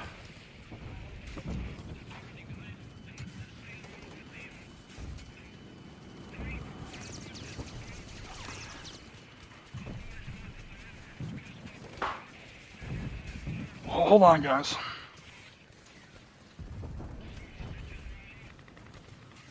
Are you guys still able to hear me? Okay, thank you. You know what? Before I get started on the new turn, let me catch up on all the chat here. Dean says the only way I think it would. Dean says the only way I can think it would is to do squadrons of tanks so you can see them in groups with a 6mm. Oh, we're talking about whether or not it works on stream. Yeah, but by the time you get into battles that size, where you've got, by squadrons, I guess you mean companies.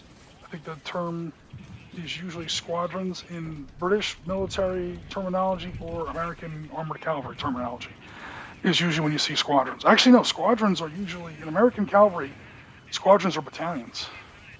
Troops are companies.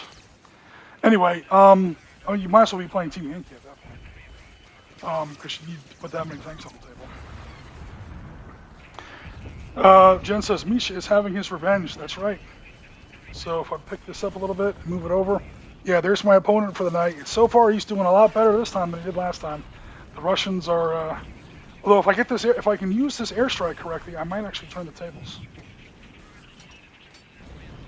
Oh, the sponsor canceled. I can keep listening. Cool, no worries. Thanks, Ben. Do you have way better 6mm ultra modern scenery in the U.S. versus UK? Be a small fortune to get a hold of some to ship it over here. Yeah, so I used to play GHQ Micro Armor way back in the day, like the early 90s, which is a 6mm 1 to 256 game, so on and so forth. Also platoon based, not individual WYSIWYG based. So it's basically Panzer Leader in miniature, as opposed to more of a one-on-one WYSIWYG kind of a game here. The only thing that kind of, gives me cold feet about making the jump to 6mm is the terrain. Because it's really super easy to build a 6mm army. You can probably paint a whole force in like, a weekend. Because painting 6mm stuff is pretty easy. The problem is, to cover this board in realistic 6mm terrain, you need a shit ton of 6mm terrain. So that's probably the only thing that's kind of keeping me away from doing it. Ben Johnson, they used to call it the Dolly Parton. Yeah, so the first version of the T-72, which I don't really have any of, which is fine because practically nobody uses it, even the Russians, was called the T-72 Ural. It was kind of a, like the bargain basement boilerplate T-72. And almost immediately they went to what they called, the Soviet terminology was Object 174, which was what we call the T-72A. They put a lot more laminate and composite armor on the gun, or I should say on the front of the turret. So you probably can't see it very well here, but basically, if you can imagine this, let me try and get it in slightly better focus. No, I don't want autofocus. Go away, autofocus.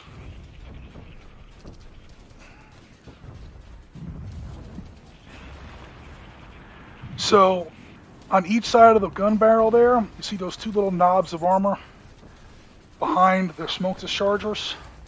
So, with typical soldier's humor, the tank got two big bulges on its front of armor, one on each side of the gun mantlet here. So, yeah, hilarity ensues. This was also the mid-'70s, so Dolly Parton was a huge country music star in those days. She's known for two, let's just say, two physical traits that most men find very agreeable. And let's just leave it at that. And, soldiers being the poets that they are, where the hell was this game? Soldiers being the poets that they are, they went ahead and called it the Dolly Parton. Very, very quickly superseded by the T-72B, which again, we sort of use as a proxy here. That's what we're seeing a lot of in Ukraine right now, where it's got this K1 reactive armor, the large K, actually no, these are K5s. Contact 5 reactive armor blocks on either side.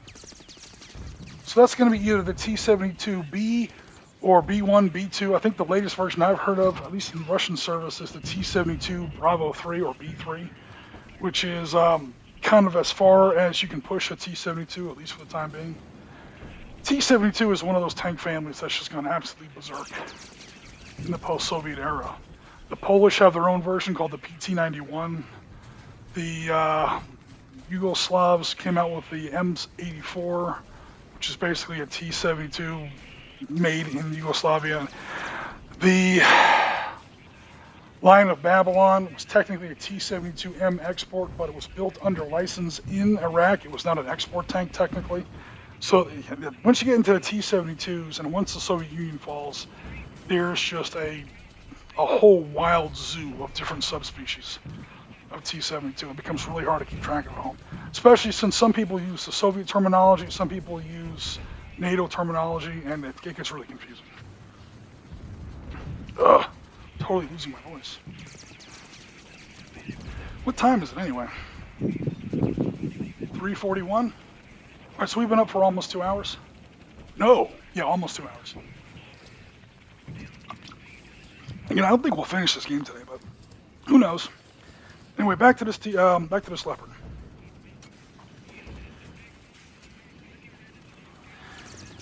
I'm afraid I'm going to fail a bogging check. I cannot roll a 1. What he's basically going to do, he's going to try and turn around. He's going to try and cross that hedge, get on this bridge, cross the bridge, and get over here where he can see some of these guys, and then use that airstrike. Because if I call it an airstrike on this group of 3, I know that's not really how airstrikes work in this game, but that's an airstrike waiting to happen right there.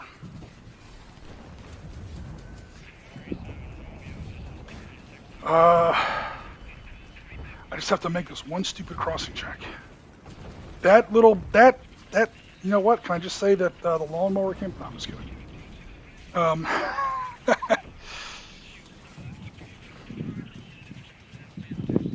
so I'm going to go ahead and try and make that crossing check. Please, Lord, let the Germans turn it around. They rolled a 4. Alright, cool. So he makes his crossing check. He is going to use move and fire. He's going to use, so he can't use rapid movement. Fast tank uses 12 inches.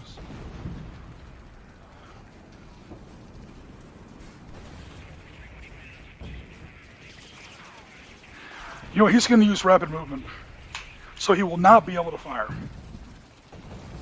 But he's got a plan. He wants a line of sight on these fools here. That was 1 activation. You know what? I'll activate him again. But right now, he has line of sight. He moved forward. The reason I couldn't... Because 12 inches only got him to like here, which wasn't really close. Hold on. 12 inches isn't... Yeah, 12 inches gets him to there. He needs to move a little bit further than that.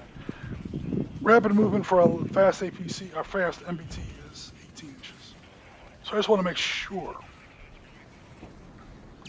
that he's got line of sight on at least one of these things. So he's going to go ahead and do that. And therefore, now he's got line of sight. He now used rapid movement, which means he doesn't get to shoot. However, you guys get to use the airstrike. It's a tactical advantage card. So in comes a tornado, a Luftwaffe tornado, flying low and slow over the battlefield. Unit is immediately hit by an unmodified D10 roll of 3+. Come on, don't miss. A 10, hell yeah. Combat value is 12, hits on side armor, and is not affected by special armor. That's a hell of a powerful unit. That must be like a Maverick or something. Because the 120 smoothbore Sabo round out of these guns, like the NATO Silver Bullet, is an 11. This thing hits on a 12. It's got to be like a Maverick or a Hellfire or something.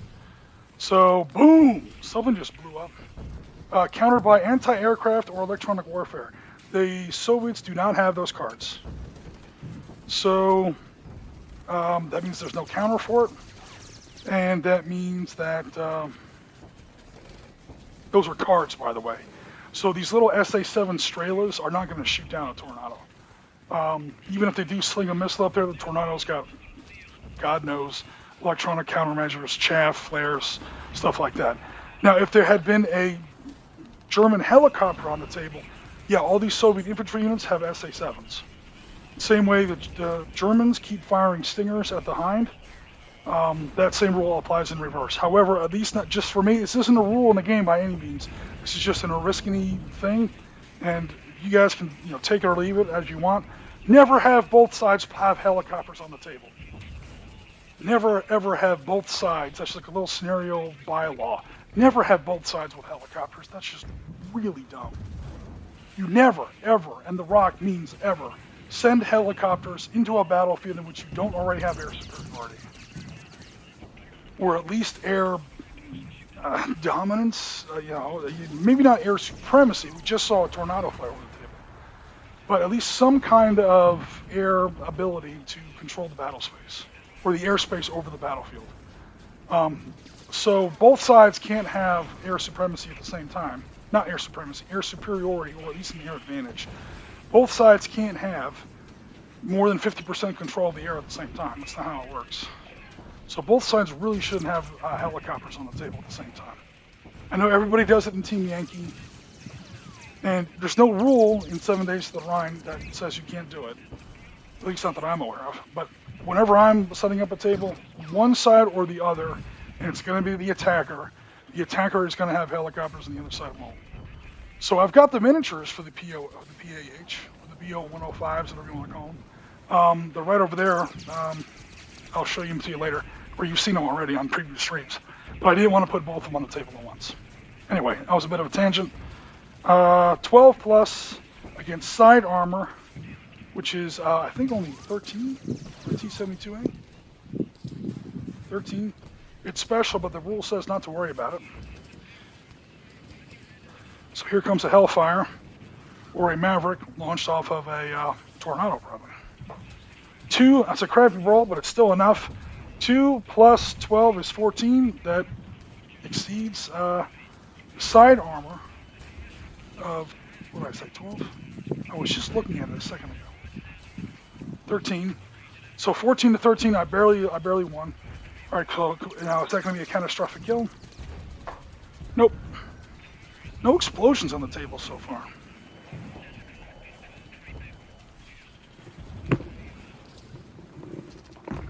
This is a real pain in the ass, guys, playing with a cord on my mic.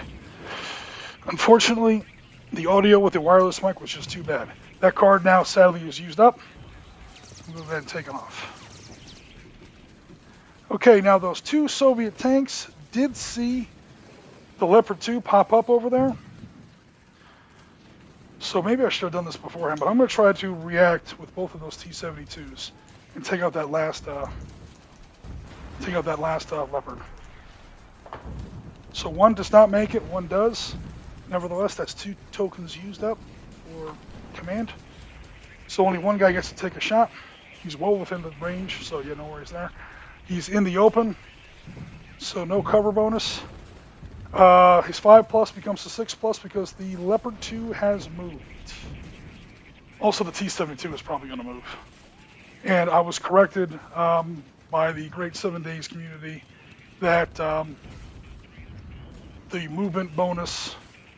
Anyway, that's a tangent. Basically, if your tank is going to move this turn, you have to also add 1.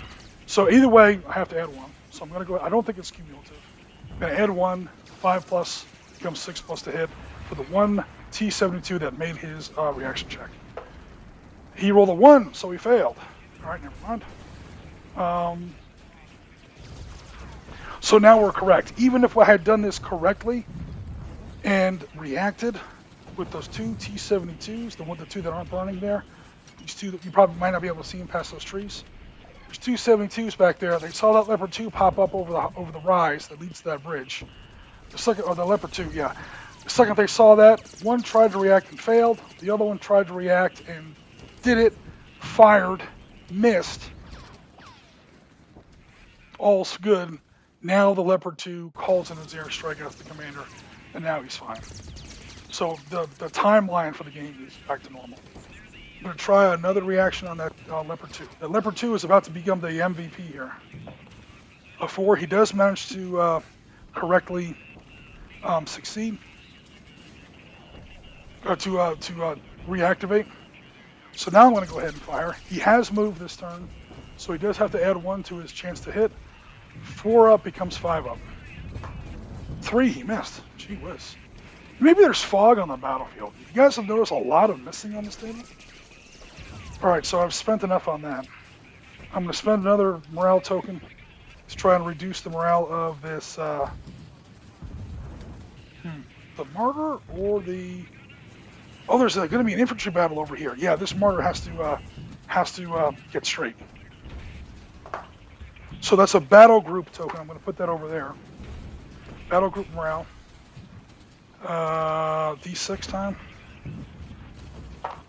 5. That's the one removed. Now I'm going to activate him. Is there any way I can stay outside of 12 inches?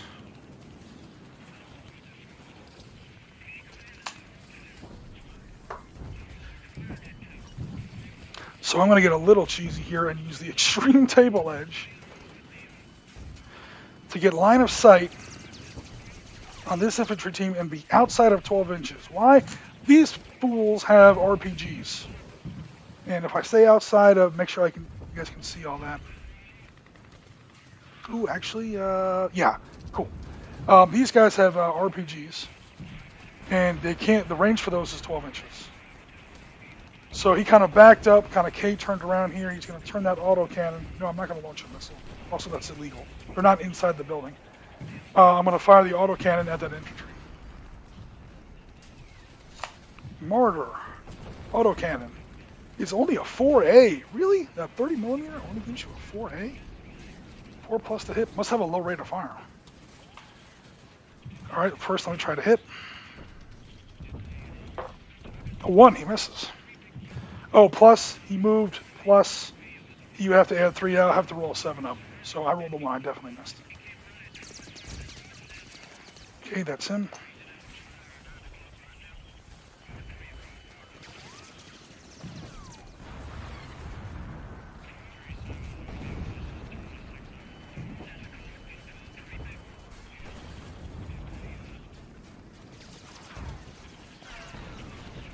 No guts, no glory.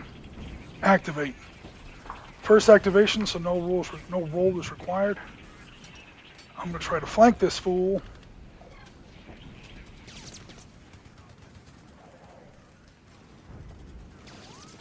Ooh, that's a touch much. He has 0 line of sight.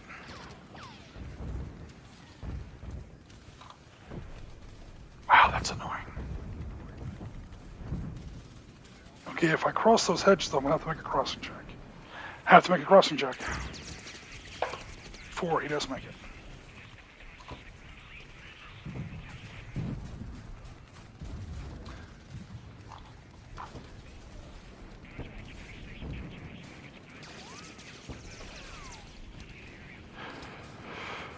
This guy's going to stay put. This guy's going to activate.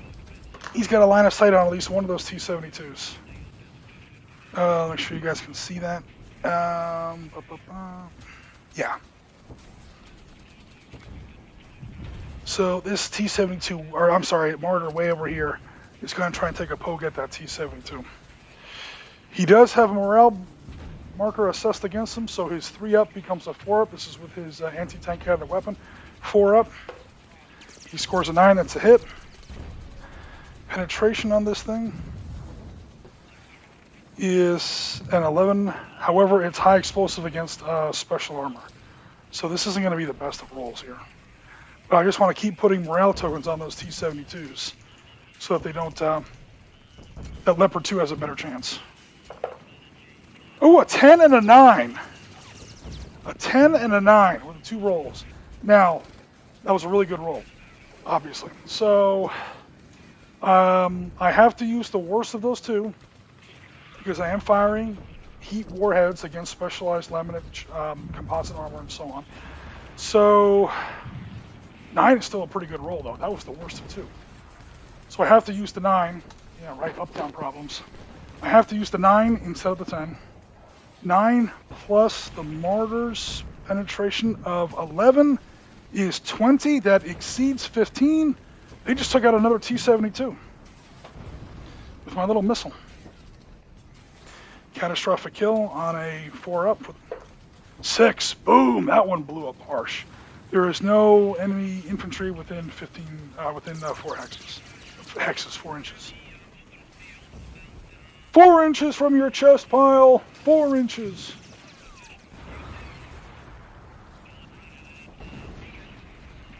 We don't really need that morale marker in there because everyone in there is cooked. Oops, excuse me about that. Okay.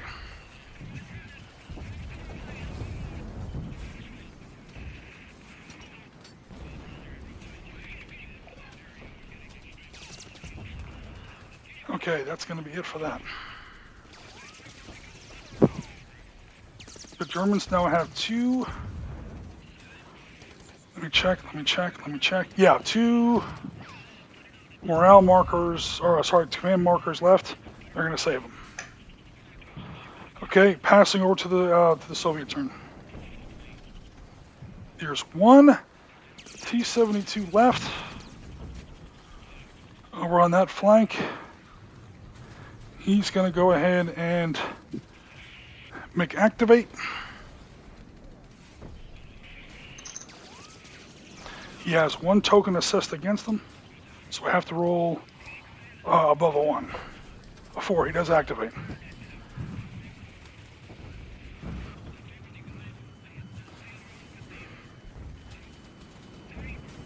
What's the chance of me actually penetrating that fool?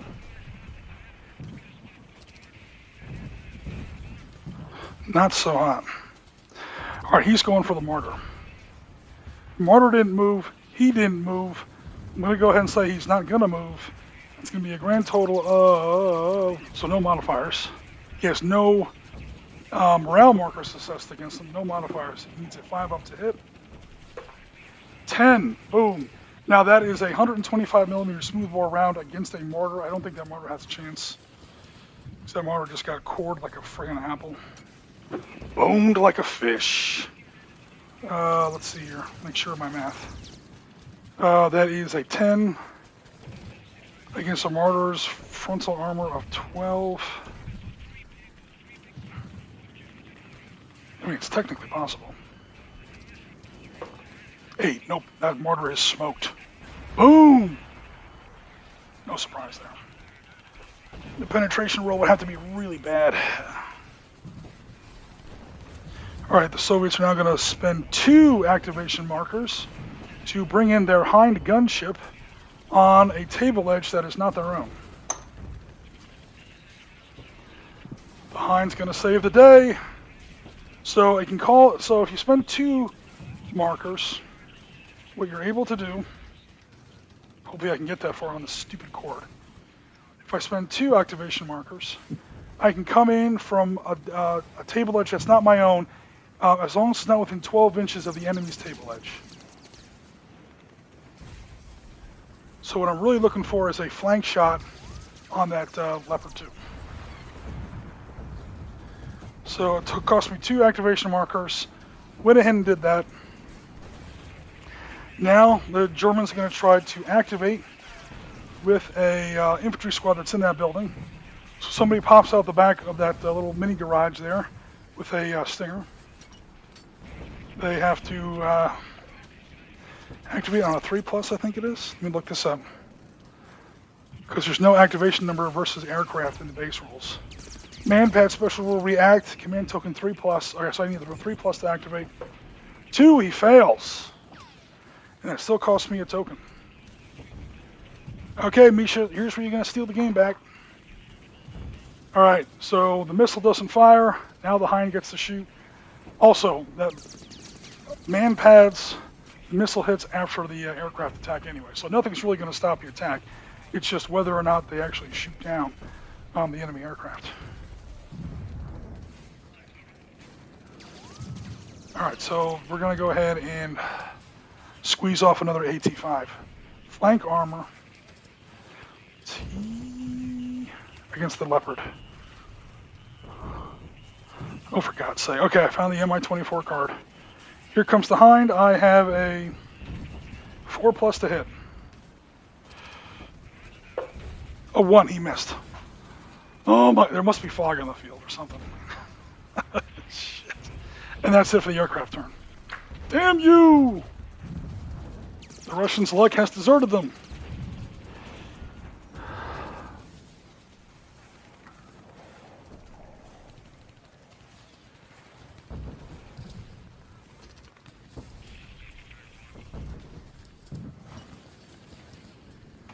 Move this stuff out of the way a little bit.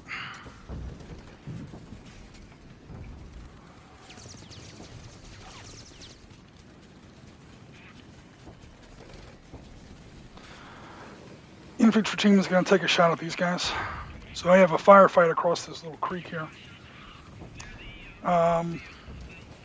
These guys didn't fire during the German turn before because they ran out of command tokens. I really wanted to save one. So, should I use it now? No. Because something else might be happening soon. Okay.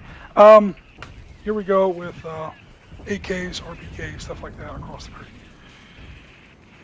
Soviet infantry hits on a 5+.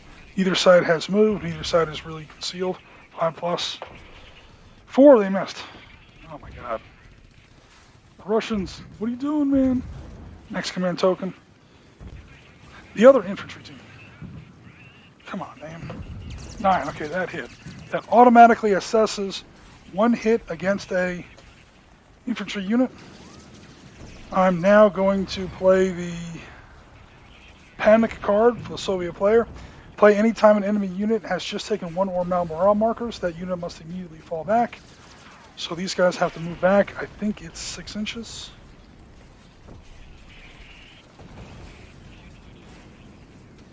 Let's see if they get bogged down in that creek. They do. They're now bogged down as well. So if these guys try to move, remind me if they bog down. Remind me that they are bogged down. On top of that, I have to try to convert that hit. So let me try and convert that hit. So I find that roll. Infantry, stationary, 2D within 12 inches, 2D10. They're in the open, so 4+. I got 2 chances on a D10, 4+. I got a 3 and a 5. So that unit now takes a 4th morale hit. That's German infantry.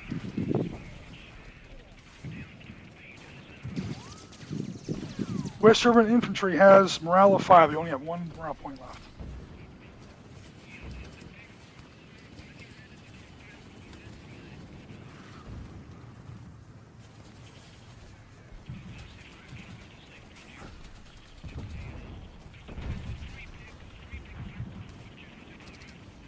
Oh, and that panic rule is used up. Okay, cool.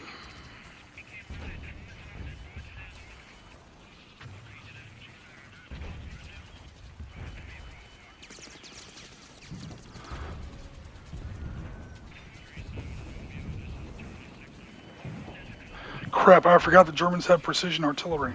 They have copperheads.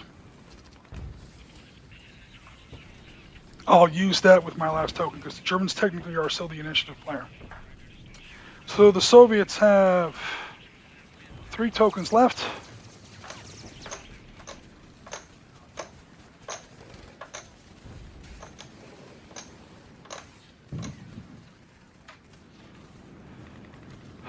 Again, we're not counting chain link fence as any kind of terrain impediment, especially against the main battle tank. He's going to take a point blank shot on that leopard. That's right there. So that leopard's getting to be in trouble. Okay, I did have to move. So it's going to be a -1 to my attack. 5 up to hit. 7, that's a hit. 10 attack value against the side armor of the Leopard 2. Side armor of Leopard 2 is 16. Good grief. He may even survive this. T-72 hits on a 15.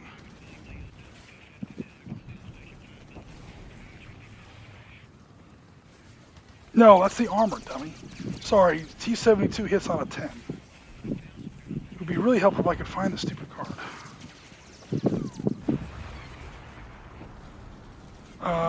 Yeah, hits on a 10, sorry. So I needed a 5 up, becomes a 6 up because I moved. I did get it with a 7, so it did hit. Now I'm going to use the Soviets' depleted uranium munitions. Play this card before rolling penetration with any MBT with a weapon value of 10+. That does count, I do have a 10+. You may roll 2 dice for penetration, discarding the lowest result. I'm pretty sure that leopard is screwed. He just took a DU round on the flank. So I get to use the better of these 2 rolls. The better of those, that one would have saved him. I'm going to use the better of those 2 rolls, thanks to this tactical advantage card. Depleted uranium ammunition, point blank in the flank. That becomes a total of 16 against the side armor. Oh my god, he still survived! 16 versus 16. Holy crap. Let me look that up to be sure. Those leopards are tough as shit. 16 side armor. He is completely filled up. Leopards have an insane morale, though. But they just stacked it straight up. What is a leopard? How many times do I have to look up the same card? Morale of 6. 1, 2, 3, 4, 5, 6 morale markers against this leopard. Where am I going to put it? Bounce it right there. Please don't fall. Okay, cool. Damn. I'm telling you, man, the Russians are going to steal it. 2 tokens left. They're going to spend 1 and then pass it over to the Germans. And I'm going to try to reactivate that T-72. So I have to beat a 2 on a D6. A 1 I failed. All right, that concludes the Soviet turn for now. They've got 1 token left. The Soviets pass it over to the Germans. The Germans are going to go ahead and use their last activation.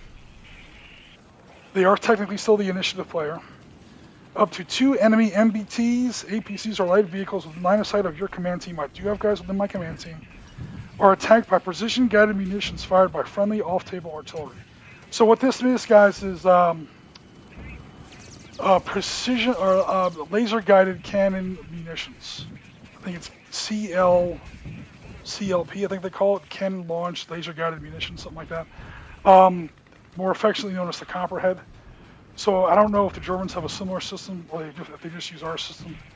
It's, I believe, a 155 millimeter round, like you might see fired from a Paladin, an M109 Paladin platform, or an M777 towed artillery. 155 millimeter shell. It fires, and it goes up, and as the shell is kind of coming back down, part of the shell flies away or falls off, almost like a sabo round, and inside is an anti-tank guided missile, which is now homing in on a painting laser that you have on an enemy tank. So that's why they say it has to be within line of sight of your command vehicle, which I do technically still have a command vehicle. He's just pinned as shit. Or not pinned, he just has maximum morale stacked up against them. So targets will be hit on a base 8+ with no to hit modifiers. It has a pretty bad chance to hit though. The PGM has a weapon value of 9 and is always assumed to hit side armor. Okay.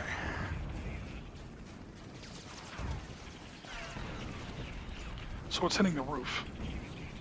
That's why they make no mention about special armor.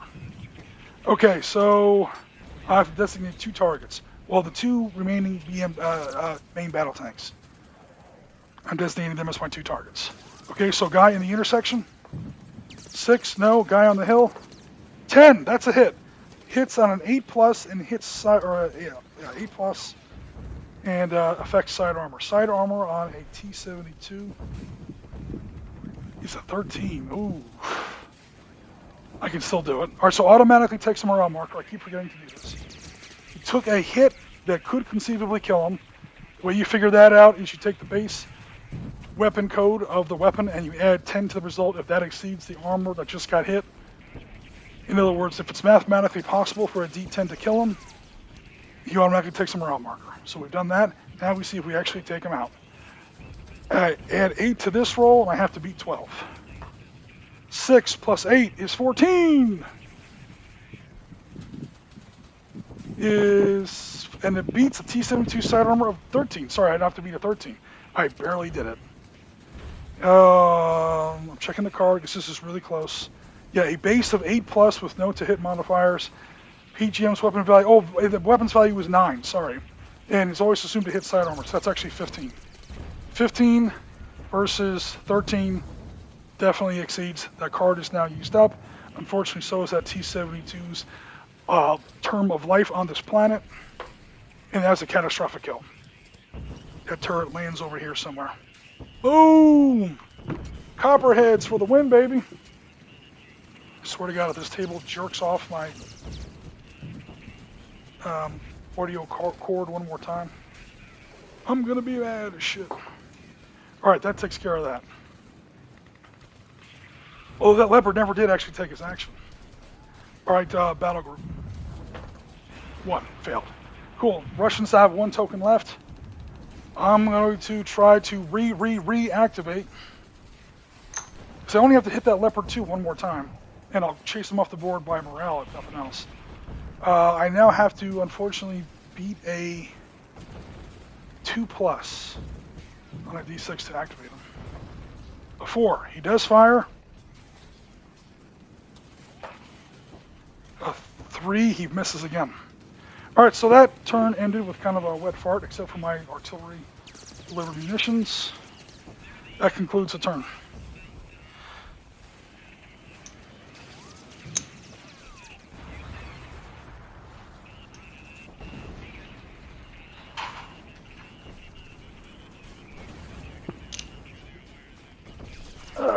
Come here, you.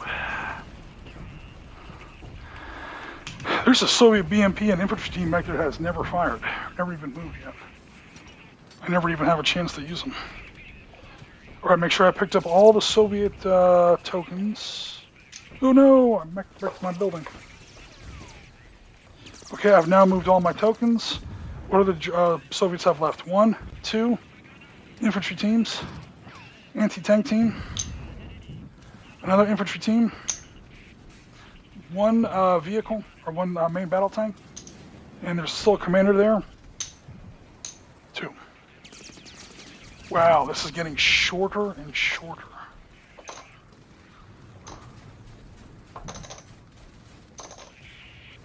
I'm checking this. 1, 2,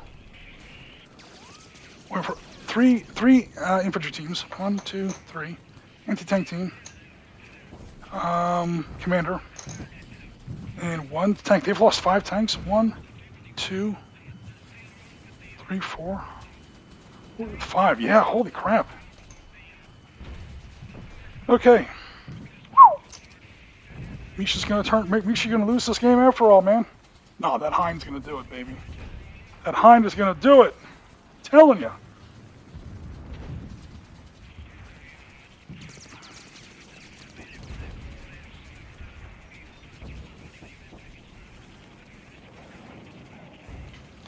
Dropping command cards all over the place. Okay, next. The Germans.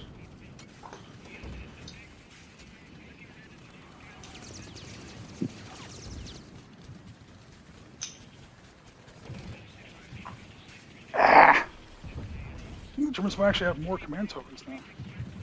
Technically, they still have 1, 2, 3, 4, 5 infantry teams. Infantry makes your force very, very spongy. I'm just now noticing. Because infantry teams are hard to kill. And they're what actually generates your command tokens. So when you're building your list, guys, I'm just starting to realize some of these little caveats of the rules. There's a reason you build infantry into your list. They're not very punchy. They don't make the big kabooms. But they make your force hella resilient. Because, I mean, my German tank force is fucking destroyed, man. I only had 3 Leopards. 2 of them are smoking, and the third one is like maximum pinned on morale tokens. So it's really bad.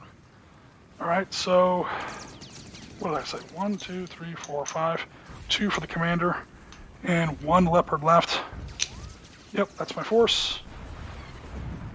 German reservoir.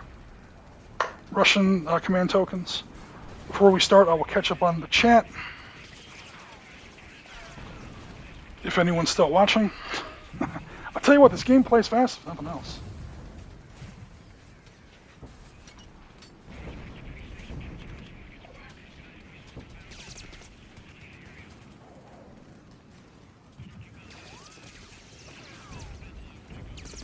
Okay, cool. Thanks, Wardrobe, for letting me know. Yeah, I accidentally pushed a button on the cord of my microphone, but it sounds like we're good. Simon says, 11 miniatures in the UK have a good range of 6mm resin scenery, but it has to be said that 3D printing is making greater inroads to the scenery market than the miniatures market right now.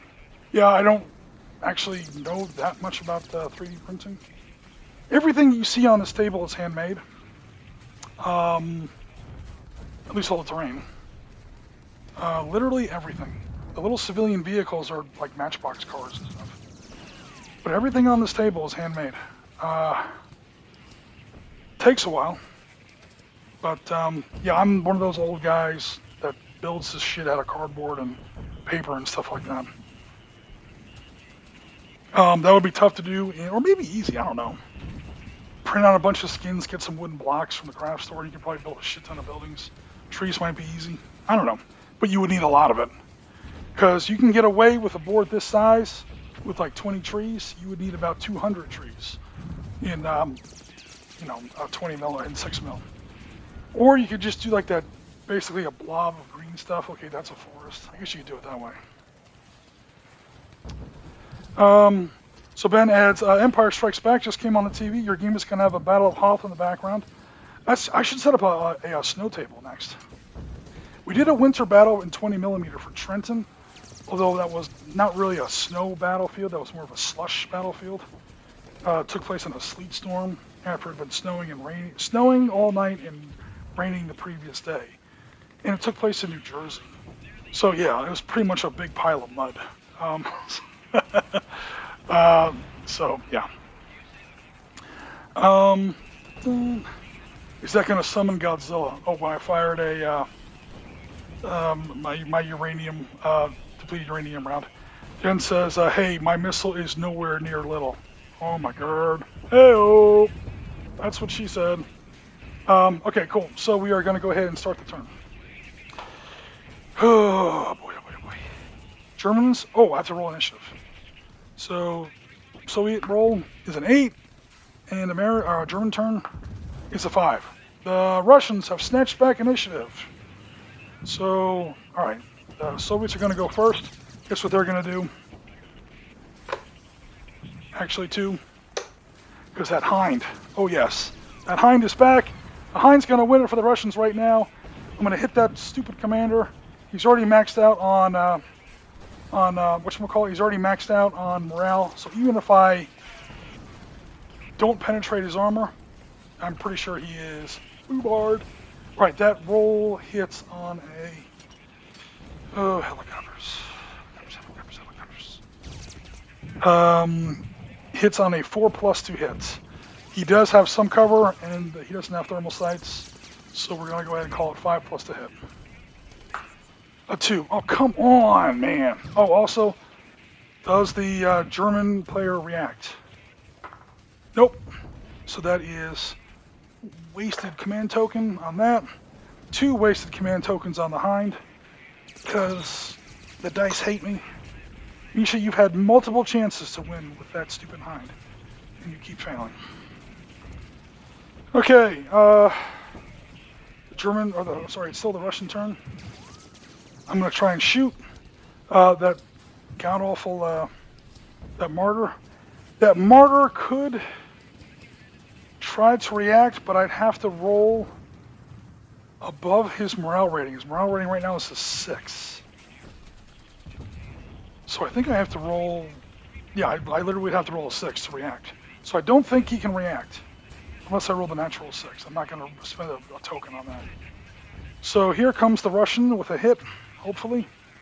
He's going to go ahead and shoot. I need a 5+, because he's not moving. The Leopard hasn't moved yet. Here we go. A 2.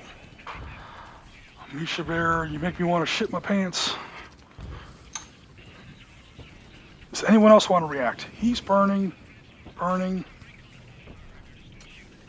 He's got line of sight. I'm going to try and put a missile into that T-72.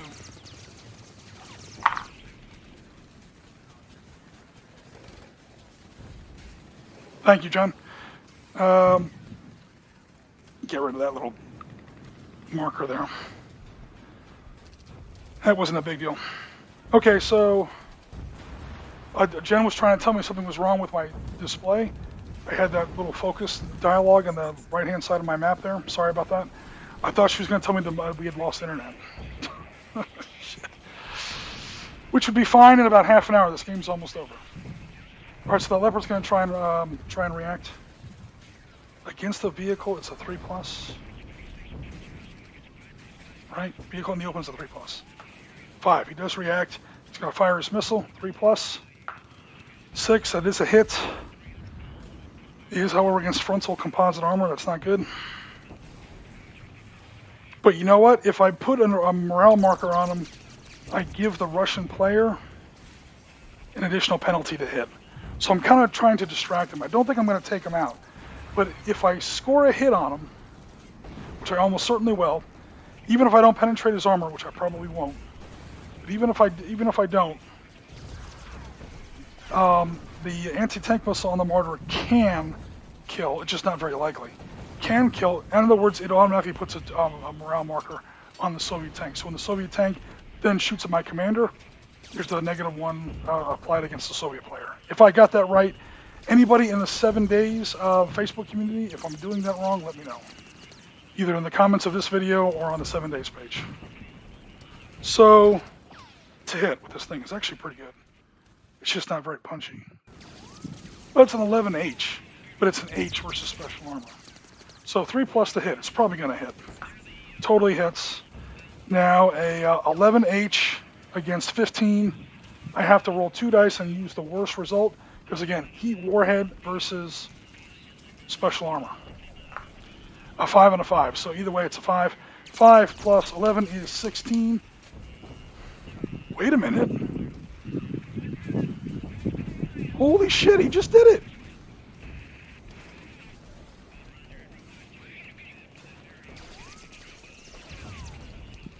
Five versus 11. 5 plus 11 is, they rolled 2 5s. I know you guys probably can't read that, but I rolled double 5s. So when I'm firing heat rounds against a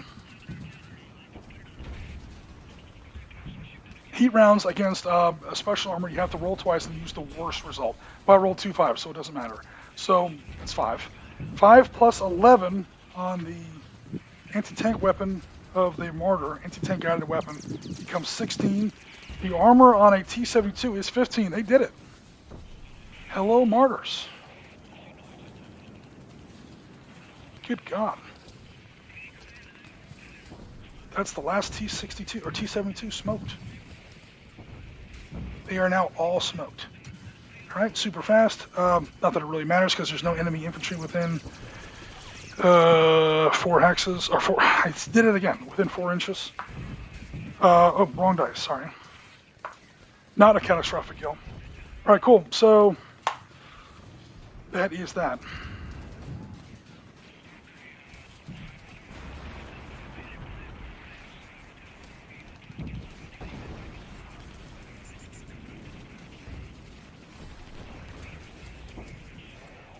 I'm going to use platoon order to try and move both those squads over at the same time.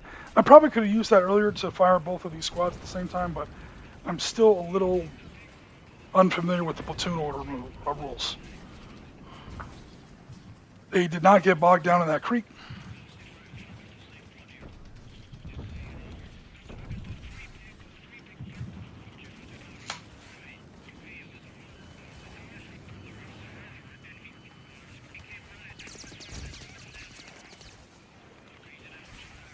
Or stream. I don't think they call it a creek in Germany. That's mostly a thing you hear in America. Where they don't call a stream, they call it a creek. Because we's all a bunch of rednecks over here. They're now within 12 inches. They are not firing anti-tank guided weapons, they are firing RPGs, which I think you can do even when you've moved. I do have to apply a -1 to my hit roll. So it's going to be another, hopefully I'm doing this right, platoon order. Because they're both firing at the same target. If I'm doing this wrong, somebody in 7 days community, let me know. It's going to be 2 chances out of 6 on D10s. 1 and 6, that's going to be 1 hit. Automatic round marker. Should I? Well, I've already done it, so I'm not going to use a token on that.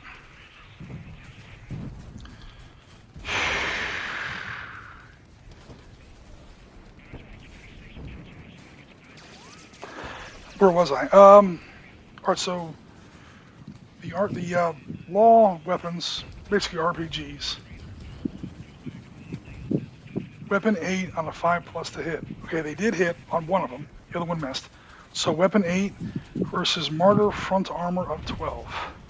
I got a beat of 4 on a D10. A 9. Boom! Now there is enemy infantry within 4 inches. I didn't say hexes this time. So I have to roll if that was a catastrophic kill.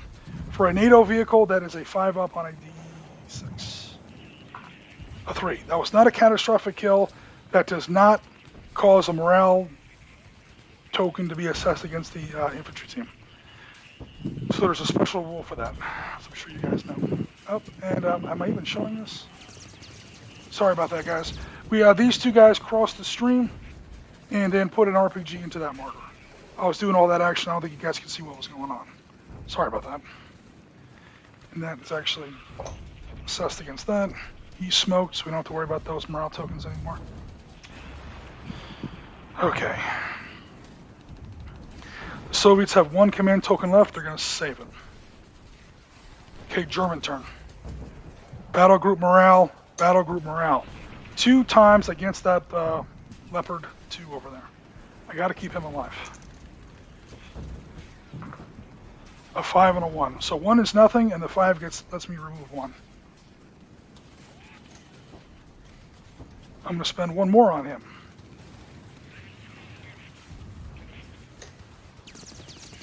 Come on, give me a 6. A 4. So another 1 removed. Okay, so he's like a little bit back from the brink of death. Oop, that's not what I meant. Put that over here. Now, do I want to move him? Survey says no. I paid all this godforsaken infantry. I'm going to go ahead and use it. Infantry. All right, so that infantry team and this infantry team. Now that all those tanks are burning, they're just going to basically charge down this hill.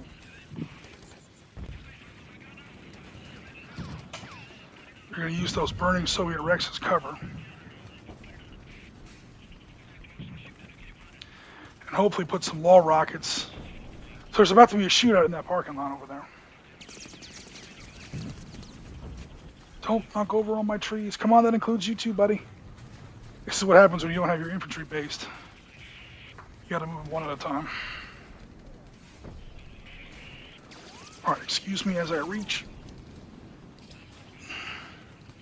Don't knock over the trees there, Paul Bunyan.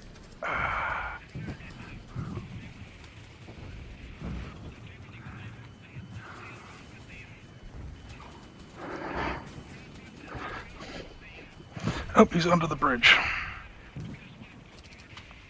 He decided to take a swim before he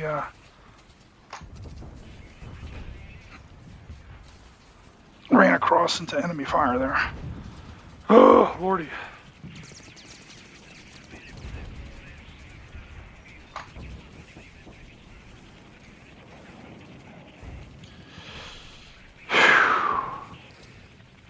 And that is technically assessed against him.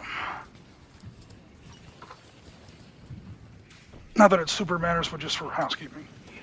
Okay, the Germans have 1 command token left. I'm going to play another battle group command against that. I'm trying to calm down that commander.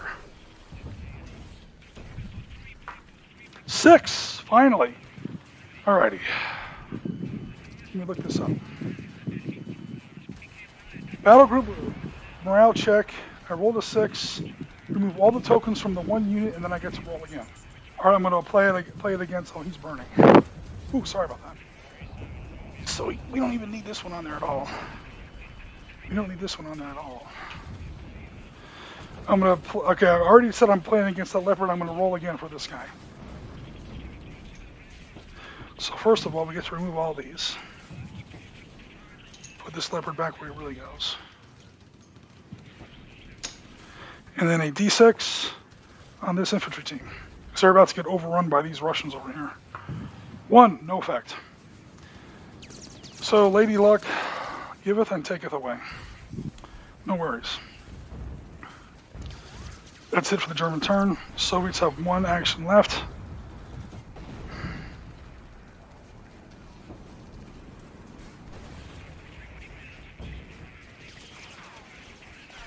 That BMP is going to open fire.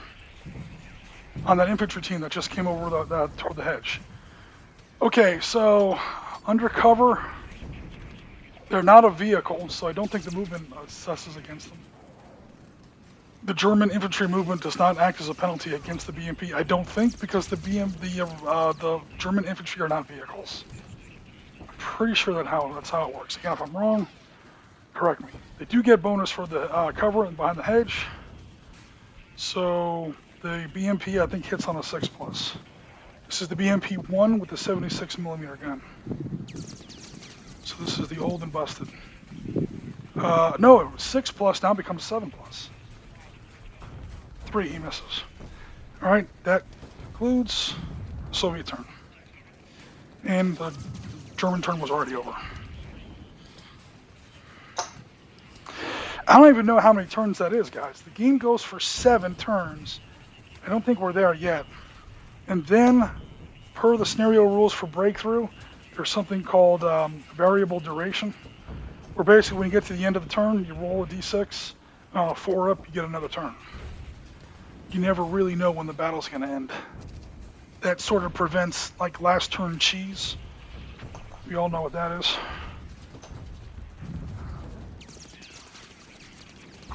It's amazing. There's practically no morale tokens on the table anymore. Everyone's dead. I'm sure someone has reached their break point. I just haven't been keeping track of those points. Okay, 1, 2, 3, 4, 5, 6, 7, 8. Oh, so 1, 2, 3, 4, 5. 1 tank and a commander. German pool. Soviet pool, I believe this might be the same.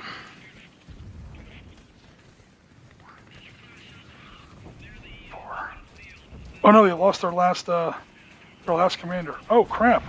I should have rolled to. The Soviets shouldn't have gotten any actions. It doesn't matter they missed, but the Soviets should not have gotten those actions because when they lost their last tank, that was their commander. So now, BMP-1 back here by the anti-tank team is designated as the commander. So I have 1, 2, 3 infantry teams, anti-tank team, commander. Soviet pool keeps getting smaller and smaller. Now let's see who has initiative. Soviets roll a 10, Germans roll a 7. Cool, Soviets have a turn. Guess what the Russians are doing? 2 tokens on that frickin' Hind. Come on, Hind. This is like your 3rd chance on a flank shot on this stupid Leopard 2. Ugh. 4, that is finally a hit. Man, I hope. Tell me that's what it was. Yes, 4 to hit, 12H. So it is 12H against side armor of the Leopard 2, 16H. Oh my god, I'm probably still not gonna freaking. Those Leopards are too tough, man. Soviets have pretty much used up all their cards.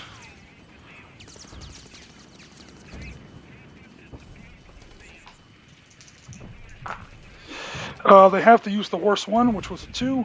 2 plus 2 becomes 14. No, 2 plus 12, dummy. Becomes 14. That does not penetrate the Leopard side armor. God bless. The German player, just to be an asshole, plays electronic warfare cards. A blizzard of electronic interference jams enemy communications. Roll 1d6. The result is the number of command tokens your opponent must discard for this turn. Can be countered by communications or electronic warfare tactical advantage card. The Russians have 1 card left, and it's not that one. So guess what? That is now played. And the Germans are going to roll a d6, and the Russians instantly lose that many command tokens. 1. Oh, it didn't actually hurt the Germans. It didn't hit the Russians that badly.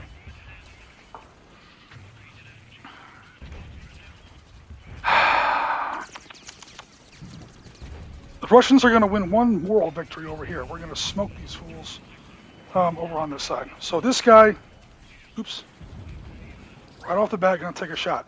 I'm not even going to try to, I have to roll like a 7+ to react. And again, he has to, a 6 always succeeds, but it's like literally not even worth it. So here comes this unit shooting at them. Not moving, so 5+. 3 fails. Yeah, of course it does.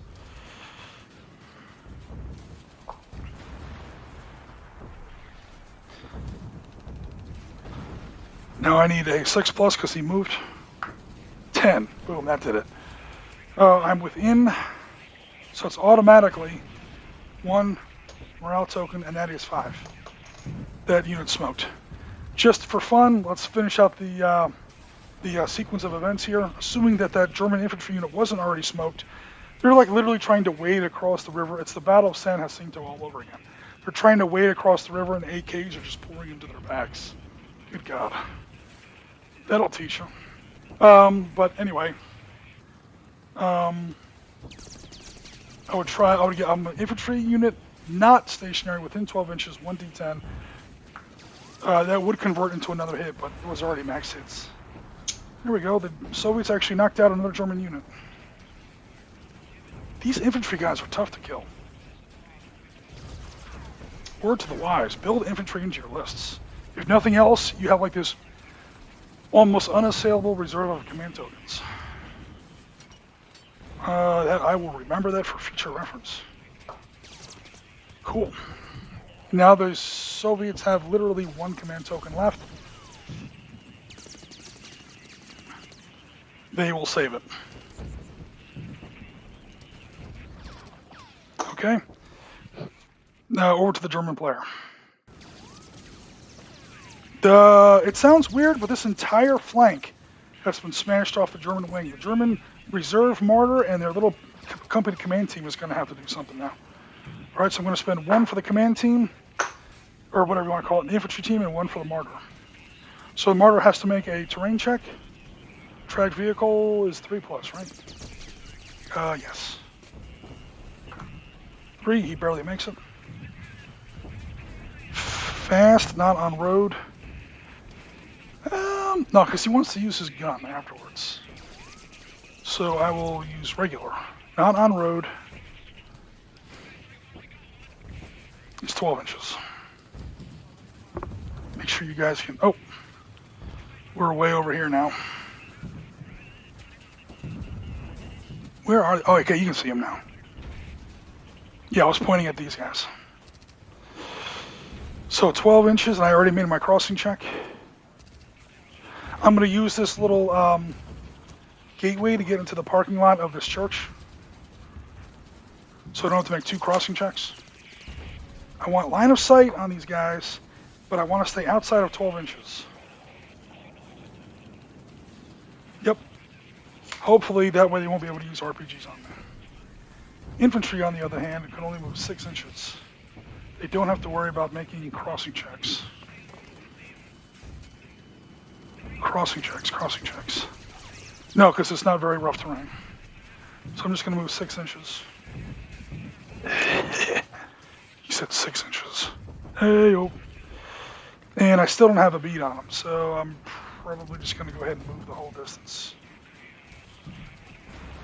12 inches, I just don't get to shoot now. With the infantry. Soviets have 1 reaction token left. They're too far away to shoot with wall rockets and the like.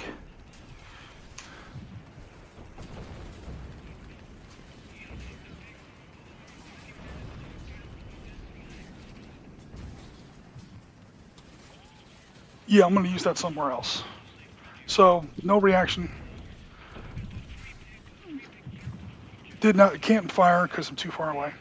Or not because I'm too far away, because I use rapid movement. And this guy is going to go ahead and try to use the autocannon. Obscured, and I moved. My chance to hit goes up to I think it's a 6+. Martyr. Yeah. So it's a 4+. However, I have to add 1 because I moved. I have to add 1 because they're partially obscured behind this little hillside here. So it's a 6+ to hit with the martyr's automatic cannon. 7. Did it. All right, cool. So that's a hit. That's automatically 1 morale marker assessed against the unit. Then I'm going to try to convert that Gun at less than 7. I am without 12 inches. So it's 1d10. They're undercover, so 5 plus. I get 1d10 at a 5 plus. Wait a minute. That's a 6 plus. No, it's a 5 plus 1d10. Hey, did another one. All right, and that concludes, that's these 2 actions. Now we must break the Russians over here as well. He's down to 1 morale token, but guess what? I'm going to spend it.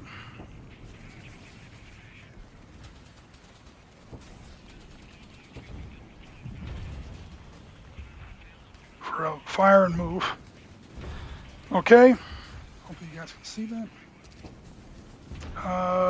Maybe not.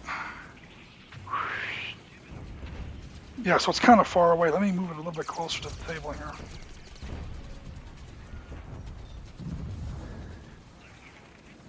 All right, so that Leopard 2 moved down off that bridge elevation, and he's going to try and take a poke at that BMP. However, that BMP is going to take his last reaction turn. Desperately to put an anti-tank missile into that Leopard before he gets probably killed by the Leopard. So that's going to be a grand total of... He's not really in the open, and that BMP does not have thermal sights. So I think that's vehicle concealed. Reactions, vehicle obscured, 4 plus. 2, he fails. Okay, now the Leopard's going to fire. I did move. BMP's in the open, so it's going to be a +1 to my normal shot of 4. So it's a 5 up on a D10 now. 4, of course he misses. Shit. That's okay. Infantry team, laws. He's within 12. Is he within 12? No, but he has no line of sight. All right, so fire, and move, or fire, move and fire.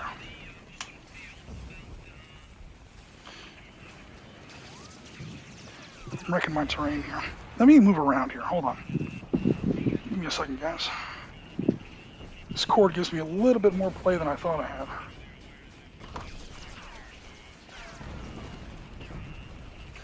So they're going to move 6 inches or less,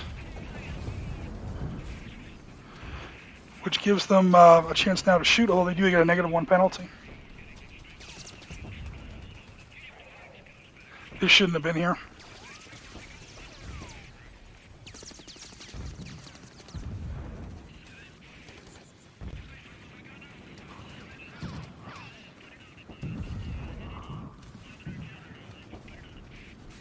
Actually, yeah, it should have. Sorry about that.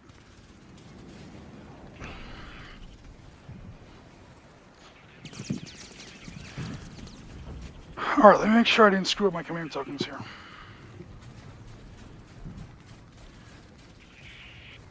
Oh, there was one over there. He took a shot against, that's what it was.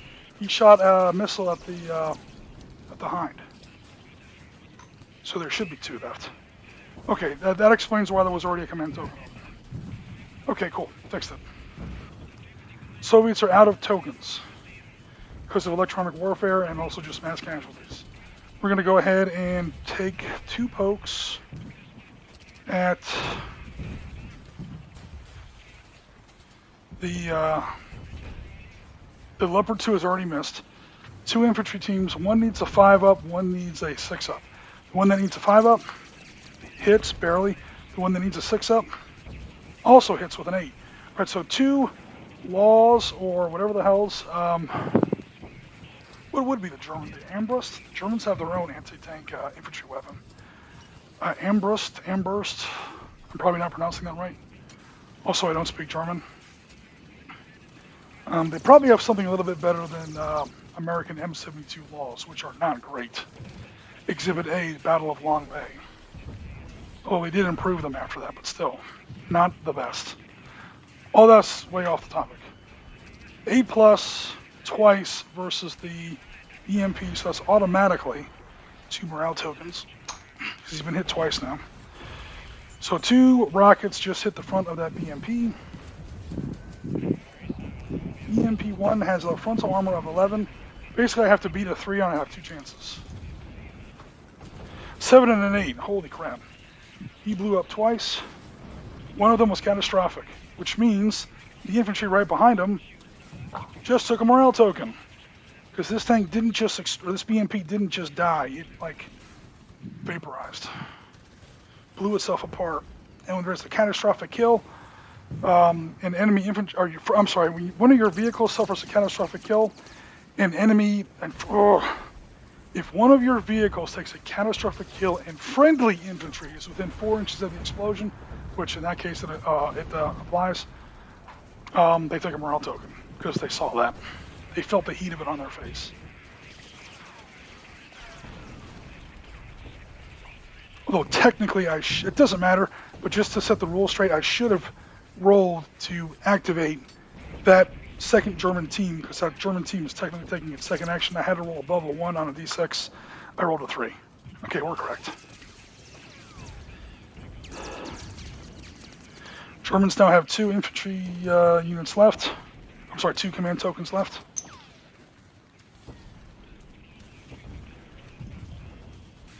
The only place the Germans are actively losing is this little battle by the riverbank. This little hoedown by the creek down here. Russians are actually winning. So let's try to fix that with my last 2 tokens. Number 1, the Martyr is going to shoot again if I can successfully activate him. I do with a 3. And then this guy is going to do another move and fire. If I successfully activate him, I need to roll above a 1. Barely with a 2. Alright, so now I'm going to take normal movement. Stay behind that hedge so I still get the cover bonus. Next turn when he shoots back at me. Now I'm within 12 inches. Within small arms range. I've already taken the move penalty on this. Make sure I'm not within 12 inches. Ooh, kind of am. I'm just trying to get where I'm not shooting right through my own guys. Technically, there's no rule about that. Friendly vehicles do block line of sight. The friendly infantry does not, as far as I understand. But I just want to make the table look a little less cheesy. Okay, so he hits on a... We're now at a 6+. Make that a 7+ because he's behind some cover. So 7+. 3, he fails. 4+. 5+, 6+. For the Martyr, 7, he does make it. Alright, so that's another assessment on them. Do I get to convert it? 1d10 against a 5+. A 1, no he doesn't.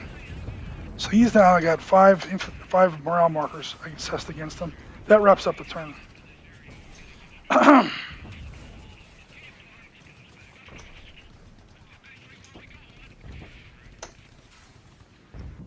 Oh my god.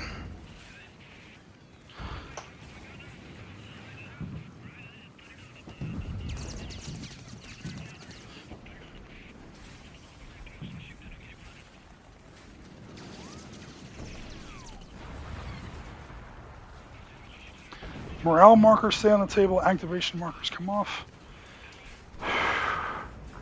This might be turn 7, I don't know if it is or not. Alright, roll initiative for the Russians. 10, oh, the Russians have initiative again. Cool. You know what I'm going to do? One of these times, the Russians are going to get lucky. Come on, before I do that, let me check the comments.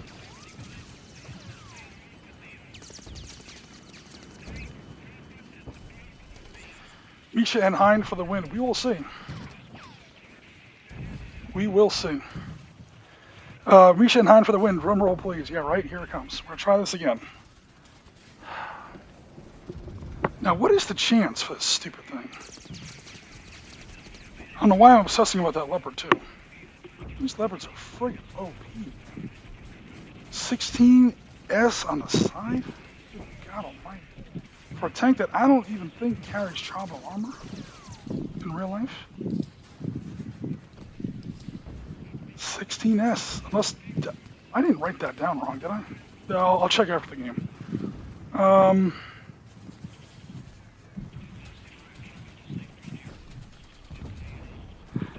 It's not that bad. I get 2 chances and I have to roll a 5 or better. I have to roll 2 dice and both of them have to be a 5 or better, is what the Soviet player needs. Yes, it does hit. 2 dice, they both have to be a 5 or better, which means I both get 17s. Yep.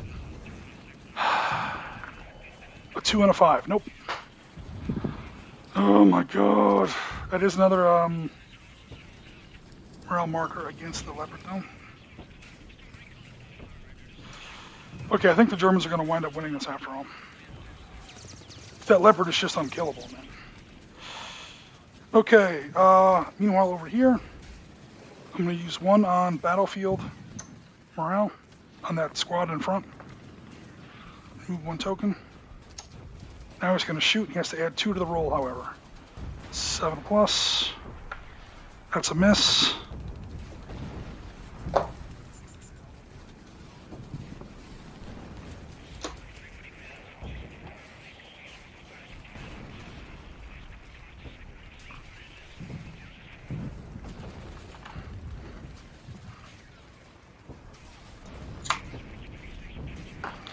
That is a 7. 8 plus. I have to roll a 3 or better. Or I should say I have to roll above a 3. He rolls a 4. RPG into that martyr. He is smoked. Get off there. I keep clunking this church around. I tell you what, man, even if the Russians do lose this one, they did a hell of a lot better than they did last time. Last time they got smoked. And they got smoked here too, but I mean, technically I have an anti-tank team over here, but it's useless. It's only a 10H, which means I have to roll 2 dice to penetrate special armor, and on flank I have to roll a 7 or better both times. That's not good. That's not good odds. I can't do it with the stupid hind.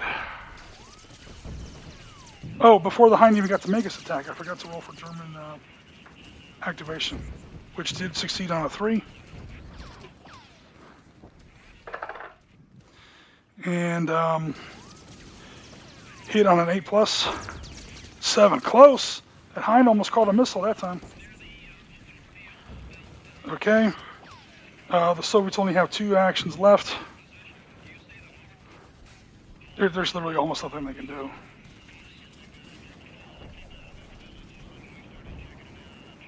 Though there's a lot of burning German armor on the table. 2 leopards, 3 mortars. There's only 2 mortars and 1 leopard left. The Russians are damn near tabled. Except for that stupid hind. That hind cannot... I gotta start shooting that hind at something else. If I could take out that last leopard, man. Damn it. Okay, so...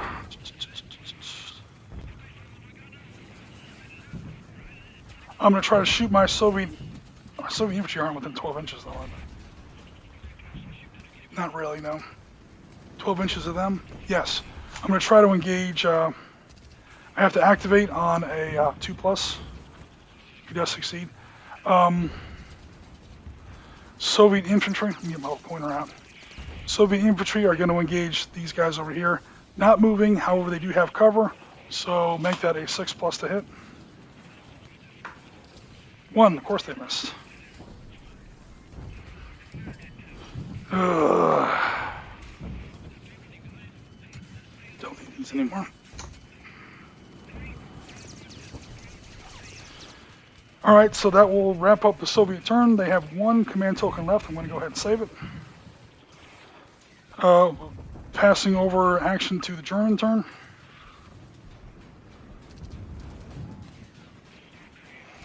Germans are now outnumbered 2-1 over here. Germans are going to lose over here, I'm telling you.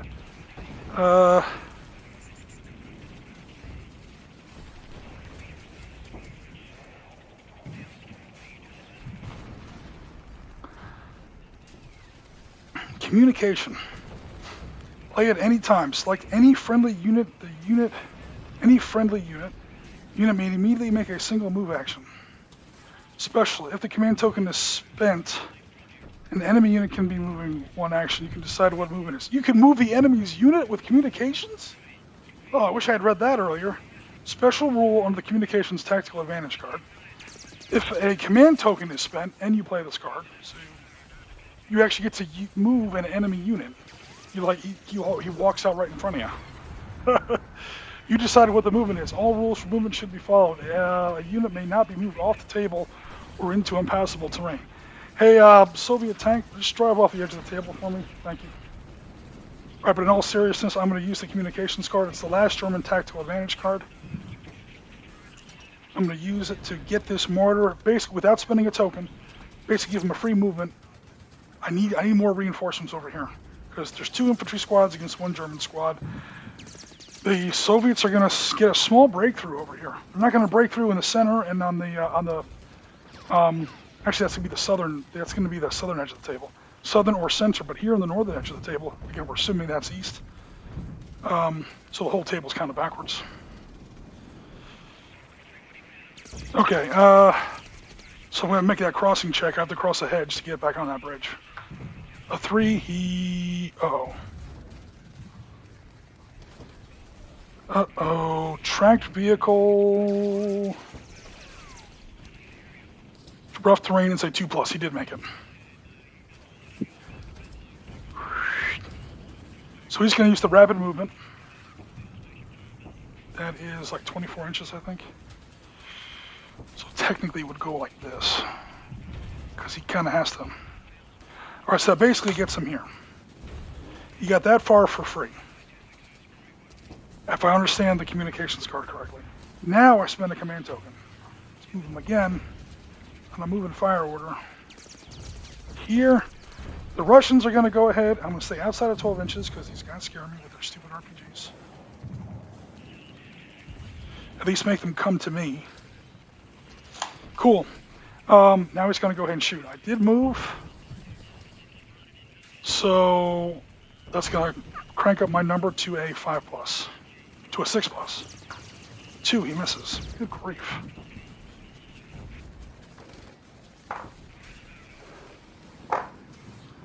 Um, 5+ because I'm not moving. 8, that's a hit. All right, so infantry firing at enemy infantry while they're not moving is actually pretty good. While the infantry is stationary, I mean. The firing infantry is stationary. 2d10, cover 5+.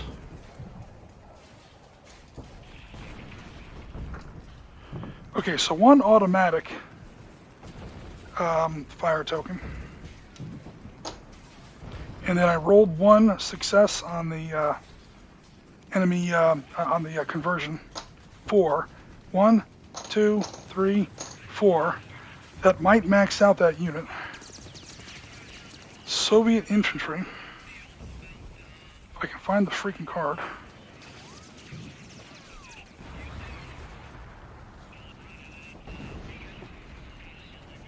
What happened to all my... Oh, here it is. Hold on. Soviet infantry has a morale of 5. They still have 1 infantry, 1 morale point left. All right, in that case, I'm going to shoot these fools again. Do it! First, I have to roll to activate them. Second activation, have to beat a 1. 2, they barely made it. Roll on a 5+ to hit. 3, they missed. The mortar is going to try to activate.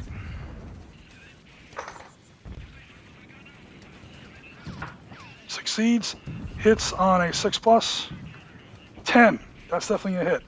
Automatically, 1 hit point assessed. That first infantry squad is toast, except against all odds cards, the Soviets used their last card. Play this card at any time a friendly unit that is about to be removed due to the accrual of morale markers. Roll a d6, you can immediately remove that number of morale markers from the unit. Roll a d6. You get to remove 5 morale markers. They are guards hard, man.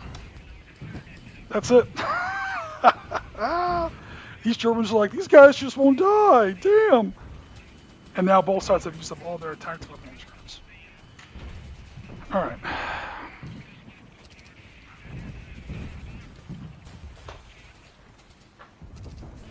Leopard 2. Although I do have to beat a 2 on an activation check. Cock dice.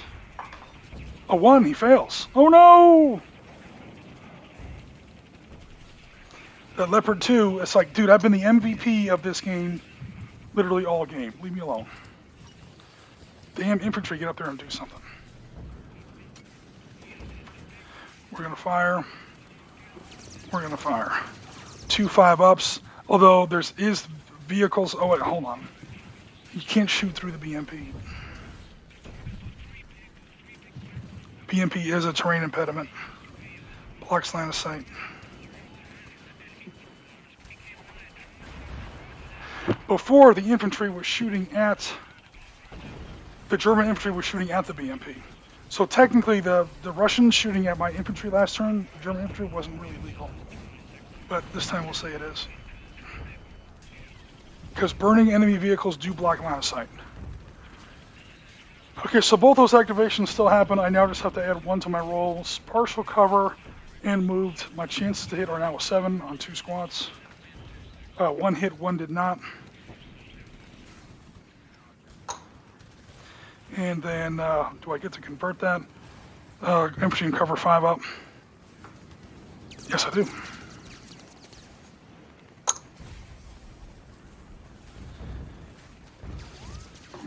I think that wraps up the turn. I don't see any more German.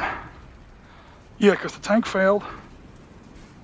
How many should I have? 1, 2, 3, 4, 5. Because that team died this turn. Plus 1 tank, plus commander. So I should have a total of 8. 1, 2, 3, 4, 5, 6. I'm missing a counter. 1, 2, 3, 4, 5, 6, 7. Oh, 8. Over there, the missile team. Still can't shoot down that hind. All right, that concludes. We'll say it's turn 7. I don't know if it's turn 7 or not, but we'll say it is. It might be turn 6. It might be turn 8. Who knows? So now we use, just to demonstrate how the rule works, now we'll use the variable operations rule, where basically at the end of turn 7 and every turn afterwards, you roll a d6, a 4 up means that you the game lasts another turn. So neither side really knows when the game is going to end. So right now we're at the end. We'll call it turn 7. To be honest, I lost track. We're going to call it turn 7. We're going to see if the game goes another turn. A 1, it does not. The game is now officially over. And I'm pretty sure the Germans won. Germans have more stuff left. They have a Leopard left. That's 85 points. Although that's 100 points. That hind is still left. The Germans win on infantry, to be honest. They have 4 infantry teams left. The Russians only have 5 in the anti-tank team, so that actually balances out. The Germans have 1 tank left, and the Soviets have, honestly, where's my calculator? Where's my calculator? This might be like a draw.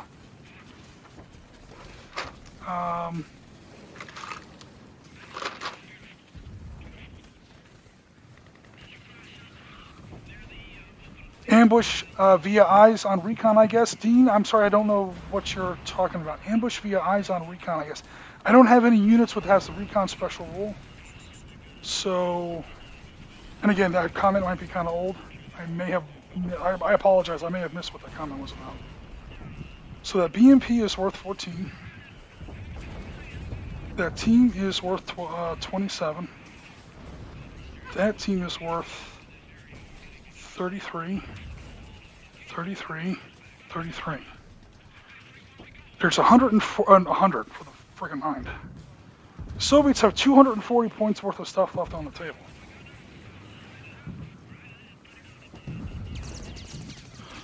Now, no matter what, the Soviets didn't win because they only have 2 units on the German third of the table. So the breakthrough special victory conditions, the breakthrough scenario victory conditions are not fulfilled. So 240 Let me try that again. 14 for BMP-1, 27 for anti-tank team. What the hell? Okay, this calculator is so old it might be messed up. 14 plus 27.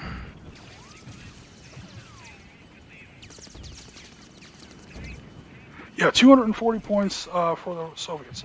The Germans have 85 for the Leopard. I've got 1, 2. Holy crap! How many martyrs did I lose? 1, 2.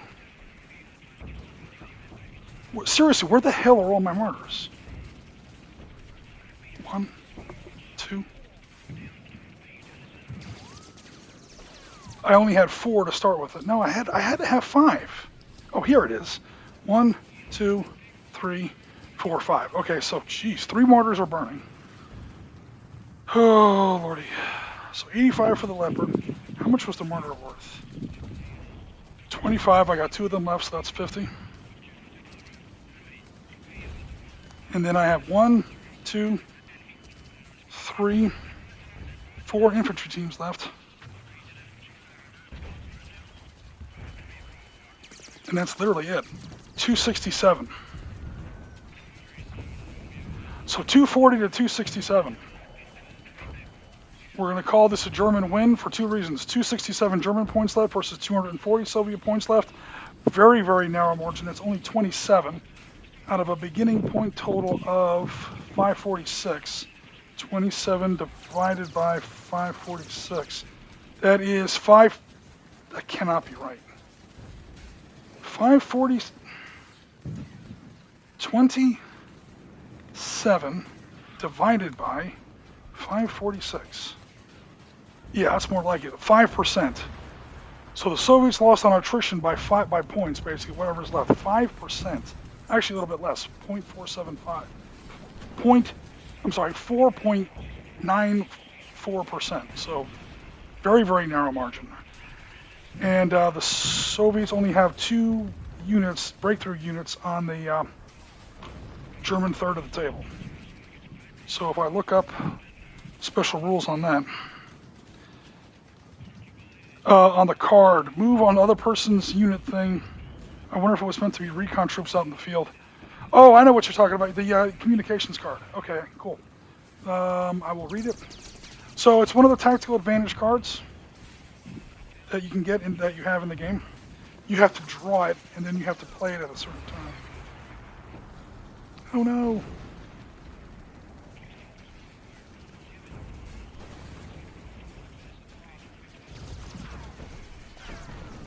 So there it is. So what I'm looking at is that second paragraph. Special, if a command token is spent as well as the communications card, we're assuming, an enemy unit can be given 1 movement action. You decide what that movement is, so technically you're moving 1 enemy unit.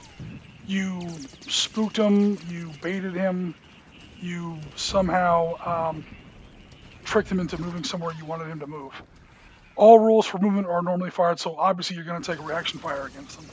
And you're probably going to move him into a very bad spot, like right out into an open field or an open street or a parking lot, and he's pretty much going to get smoked.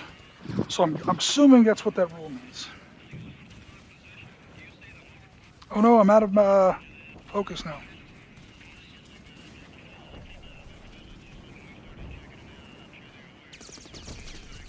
Cool. Oh my god. So now let me look up that rule on the scenario card. Cool. Scenarios, breakthrough. Victory conditions. The third of the gaming area furthest from the attacking player's start line is defined as the objective. If the attackers have at least 1/3 of their BP value, oh hell no. So BP is breakpoint. Right now they have those 2 infantry squads, and their breakpoint is 4. They have 8 points of their breakpoint. No. Technically, I guess you could call that helicopter 13. If you call that helicopter, I don't know if that's being cheesy. Yeah, because you can't occupy ground with air units. That's not right. But other than that, yeah, it's nowhere close. So on objectives, the Germans definitely won on defense. They defended their third of the table pretty well. I don't even know what the Soviet breakpoint value would be. They started off with 6 tanks. That's 36 right there. They started off with 4 infantry units. Give me 2 seconds here, guys. I'm actually going to figure this out now. So I have to learn this rule set. 36 breakpoints worth of tanks. That's 6 T-72s. That's breakpoint value of 6. By the way, that's T-72A. That's per the errata and clarification tables available in the 7 Days Facebook group. So that's 36 for them. 3 infantry squads. 12. 1 anti-tank team. 3. 4 BMPs. Oh man, I'm right in the air conditioning went. Sorry about that. They had 4 BMPs. That's 8 total. Only worth 2 points apiece. Oh, and that freaking hind. I don't think you get to. I'm pretty sure you don't. Yeah, it's not a 13 points. You don't get to include the hind. Even if you did, that would only be 13 plus 8 is 21. That's still not a third of 72, but at least that would be close. But I would be amazed if the aircraft count. I do not think the hind counts as part of your breakpoint value, unless it's an air assault, like a VDV hind that actually has paratroopers in it, and you land it behind the enemy lines. There might be a special scenario rule for that, but it was not in this table. This was a straight-out gunship. That thing was carrying no infantry. And I'm still learning the rules. I don't want to bring in anything complicated like heliborne infantry yet. So, they lost on. They did not accomplish their mission, and they wound up losing on number of points left on the table, although only by like literally less than 5%. So the Soviets still lost, but they did hella better than they did the first time.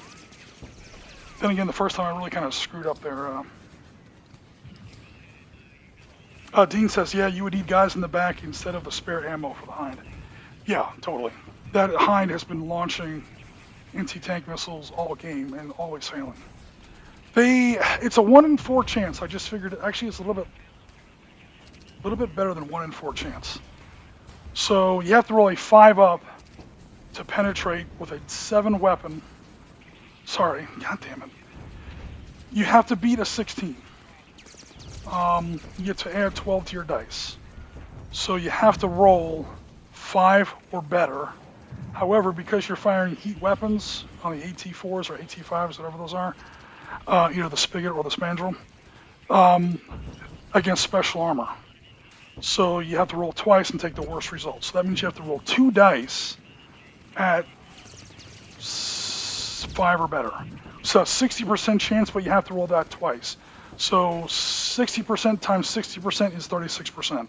Every time that hind shoots, he has a 36% chance of blowing up a Leopard 2. I just did the math. That's a little bit better than a third. The problem is, I did it like 4 times, and I never got lucky. So you have to roll 2 d10s, and they both have to be a 5 up. That would not have done it. That would not have done it. That would hell of not have done it. God damn, these dice are terrible. That would not have done it. I'm going to keep doing it until they do it. 1 in 3, gee whiz. 5 and 9, that shot would have done it. They both have to be at least a 5. That way, when the special armor rule compels you to use the worst dice, you still get to add 12 to that 5, even though that's the worst dice. You end up with a 17. 12 plus 5 is 17, and that defeats the 16 side armor on a Leopard 2. The Russians just couldn't catch a break with those AT-5s. That would have smoked the last Leopard 2, and that would have been bad. Some of the Soviet infantry could have pushed over onto the western third of the table, or something. But anyway, all right, guys. So it's another German win. Although the Russians, and poor Misha over there, hi Misha, sorry you lost again, but hey, you did a hell of a lot better this time. Okay guys, we're going to go ahead and wrap things up. This is Oriskany Jim for the SitRep podcast. We are rounds complete. We've been up for 3 hours and change, so it's time to say goodbye for another Sunday. Thanks very much for everyone coming out. Thanks very much for all the comments. If you're still watching this video, congratulations for making it to the end. Please drop a like on our video. We've been doing really well on subscribers lately. Hopefully, we're going to continue to do so. A huge part of that has been you guys sharing this to different groups on Facebook and so on. I already share this to the 7 Days to the River Rhine Facebook group, so don't worry about that. But if you have another Facebook group you think that might be interested in this, and dropping likes on the channel. When you drop a like on our video, YouTube notices us more. YouTube has been noticing us more. We're now past 900 subscribers, and they're starting to, I know it's annoying, I apologize, but it's actually kind of good news for us, believe it or not. We're starting to see ads on our videos, which means YouTube actually cares about us. So we're making headway. Thanks very much. Please drop a like if you like this video, and drop a comment if you haven't already on the replay. Either way, thanks again as always. This is Oriskany Jim signing off again for the SitRep podcast. We've got more content coming out for you later this week. More Solomon's action, some more Team Yankee action. We're not just doing 7 Days to the Rhine, although I am really falling in love with this system, especially now that I'm using not all the rules, but much, much more of the rule set. So I'm really starting to like it. For now, we're taking off, signing off. Thanks very much. We'll be in touch very soon. Thanks, everybody, and take care.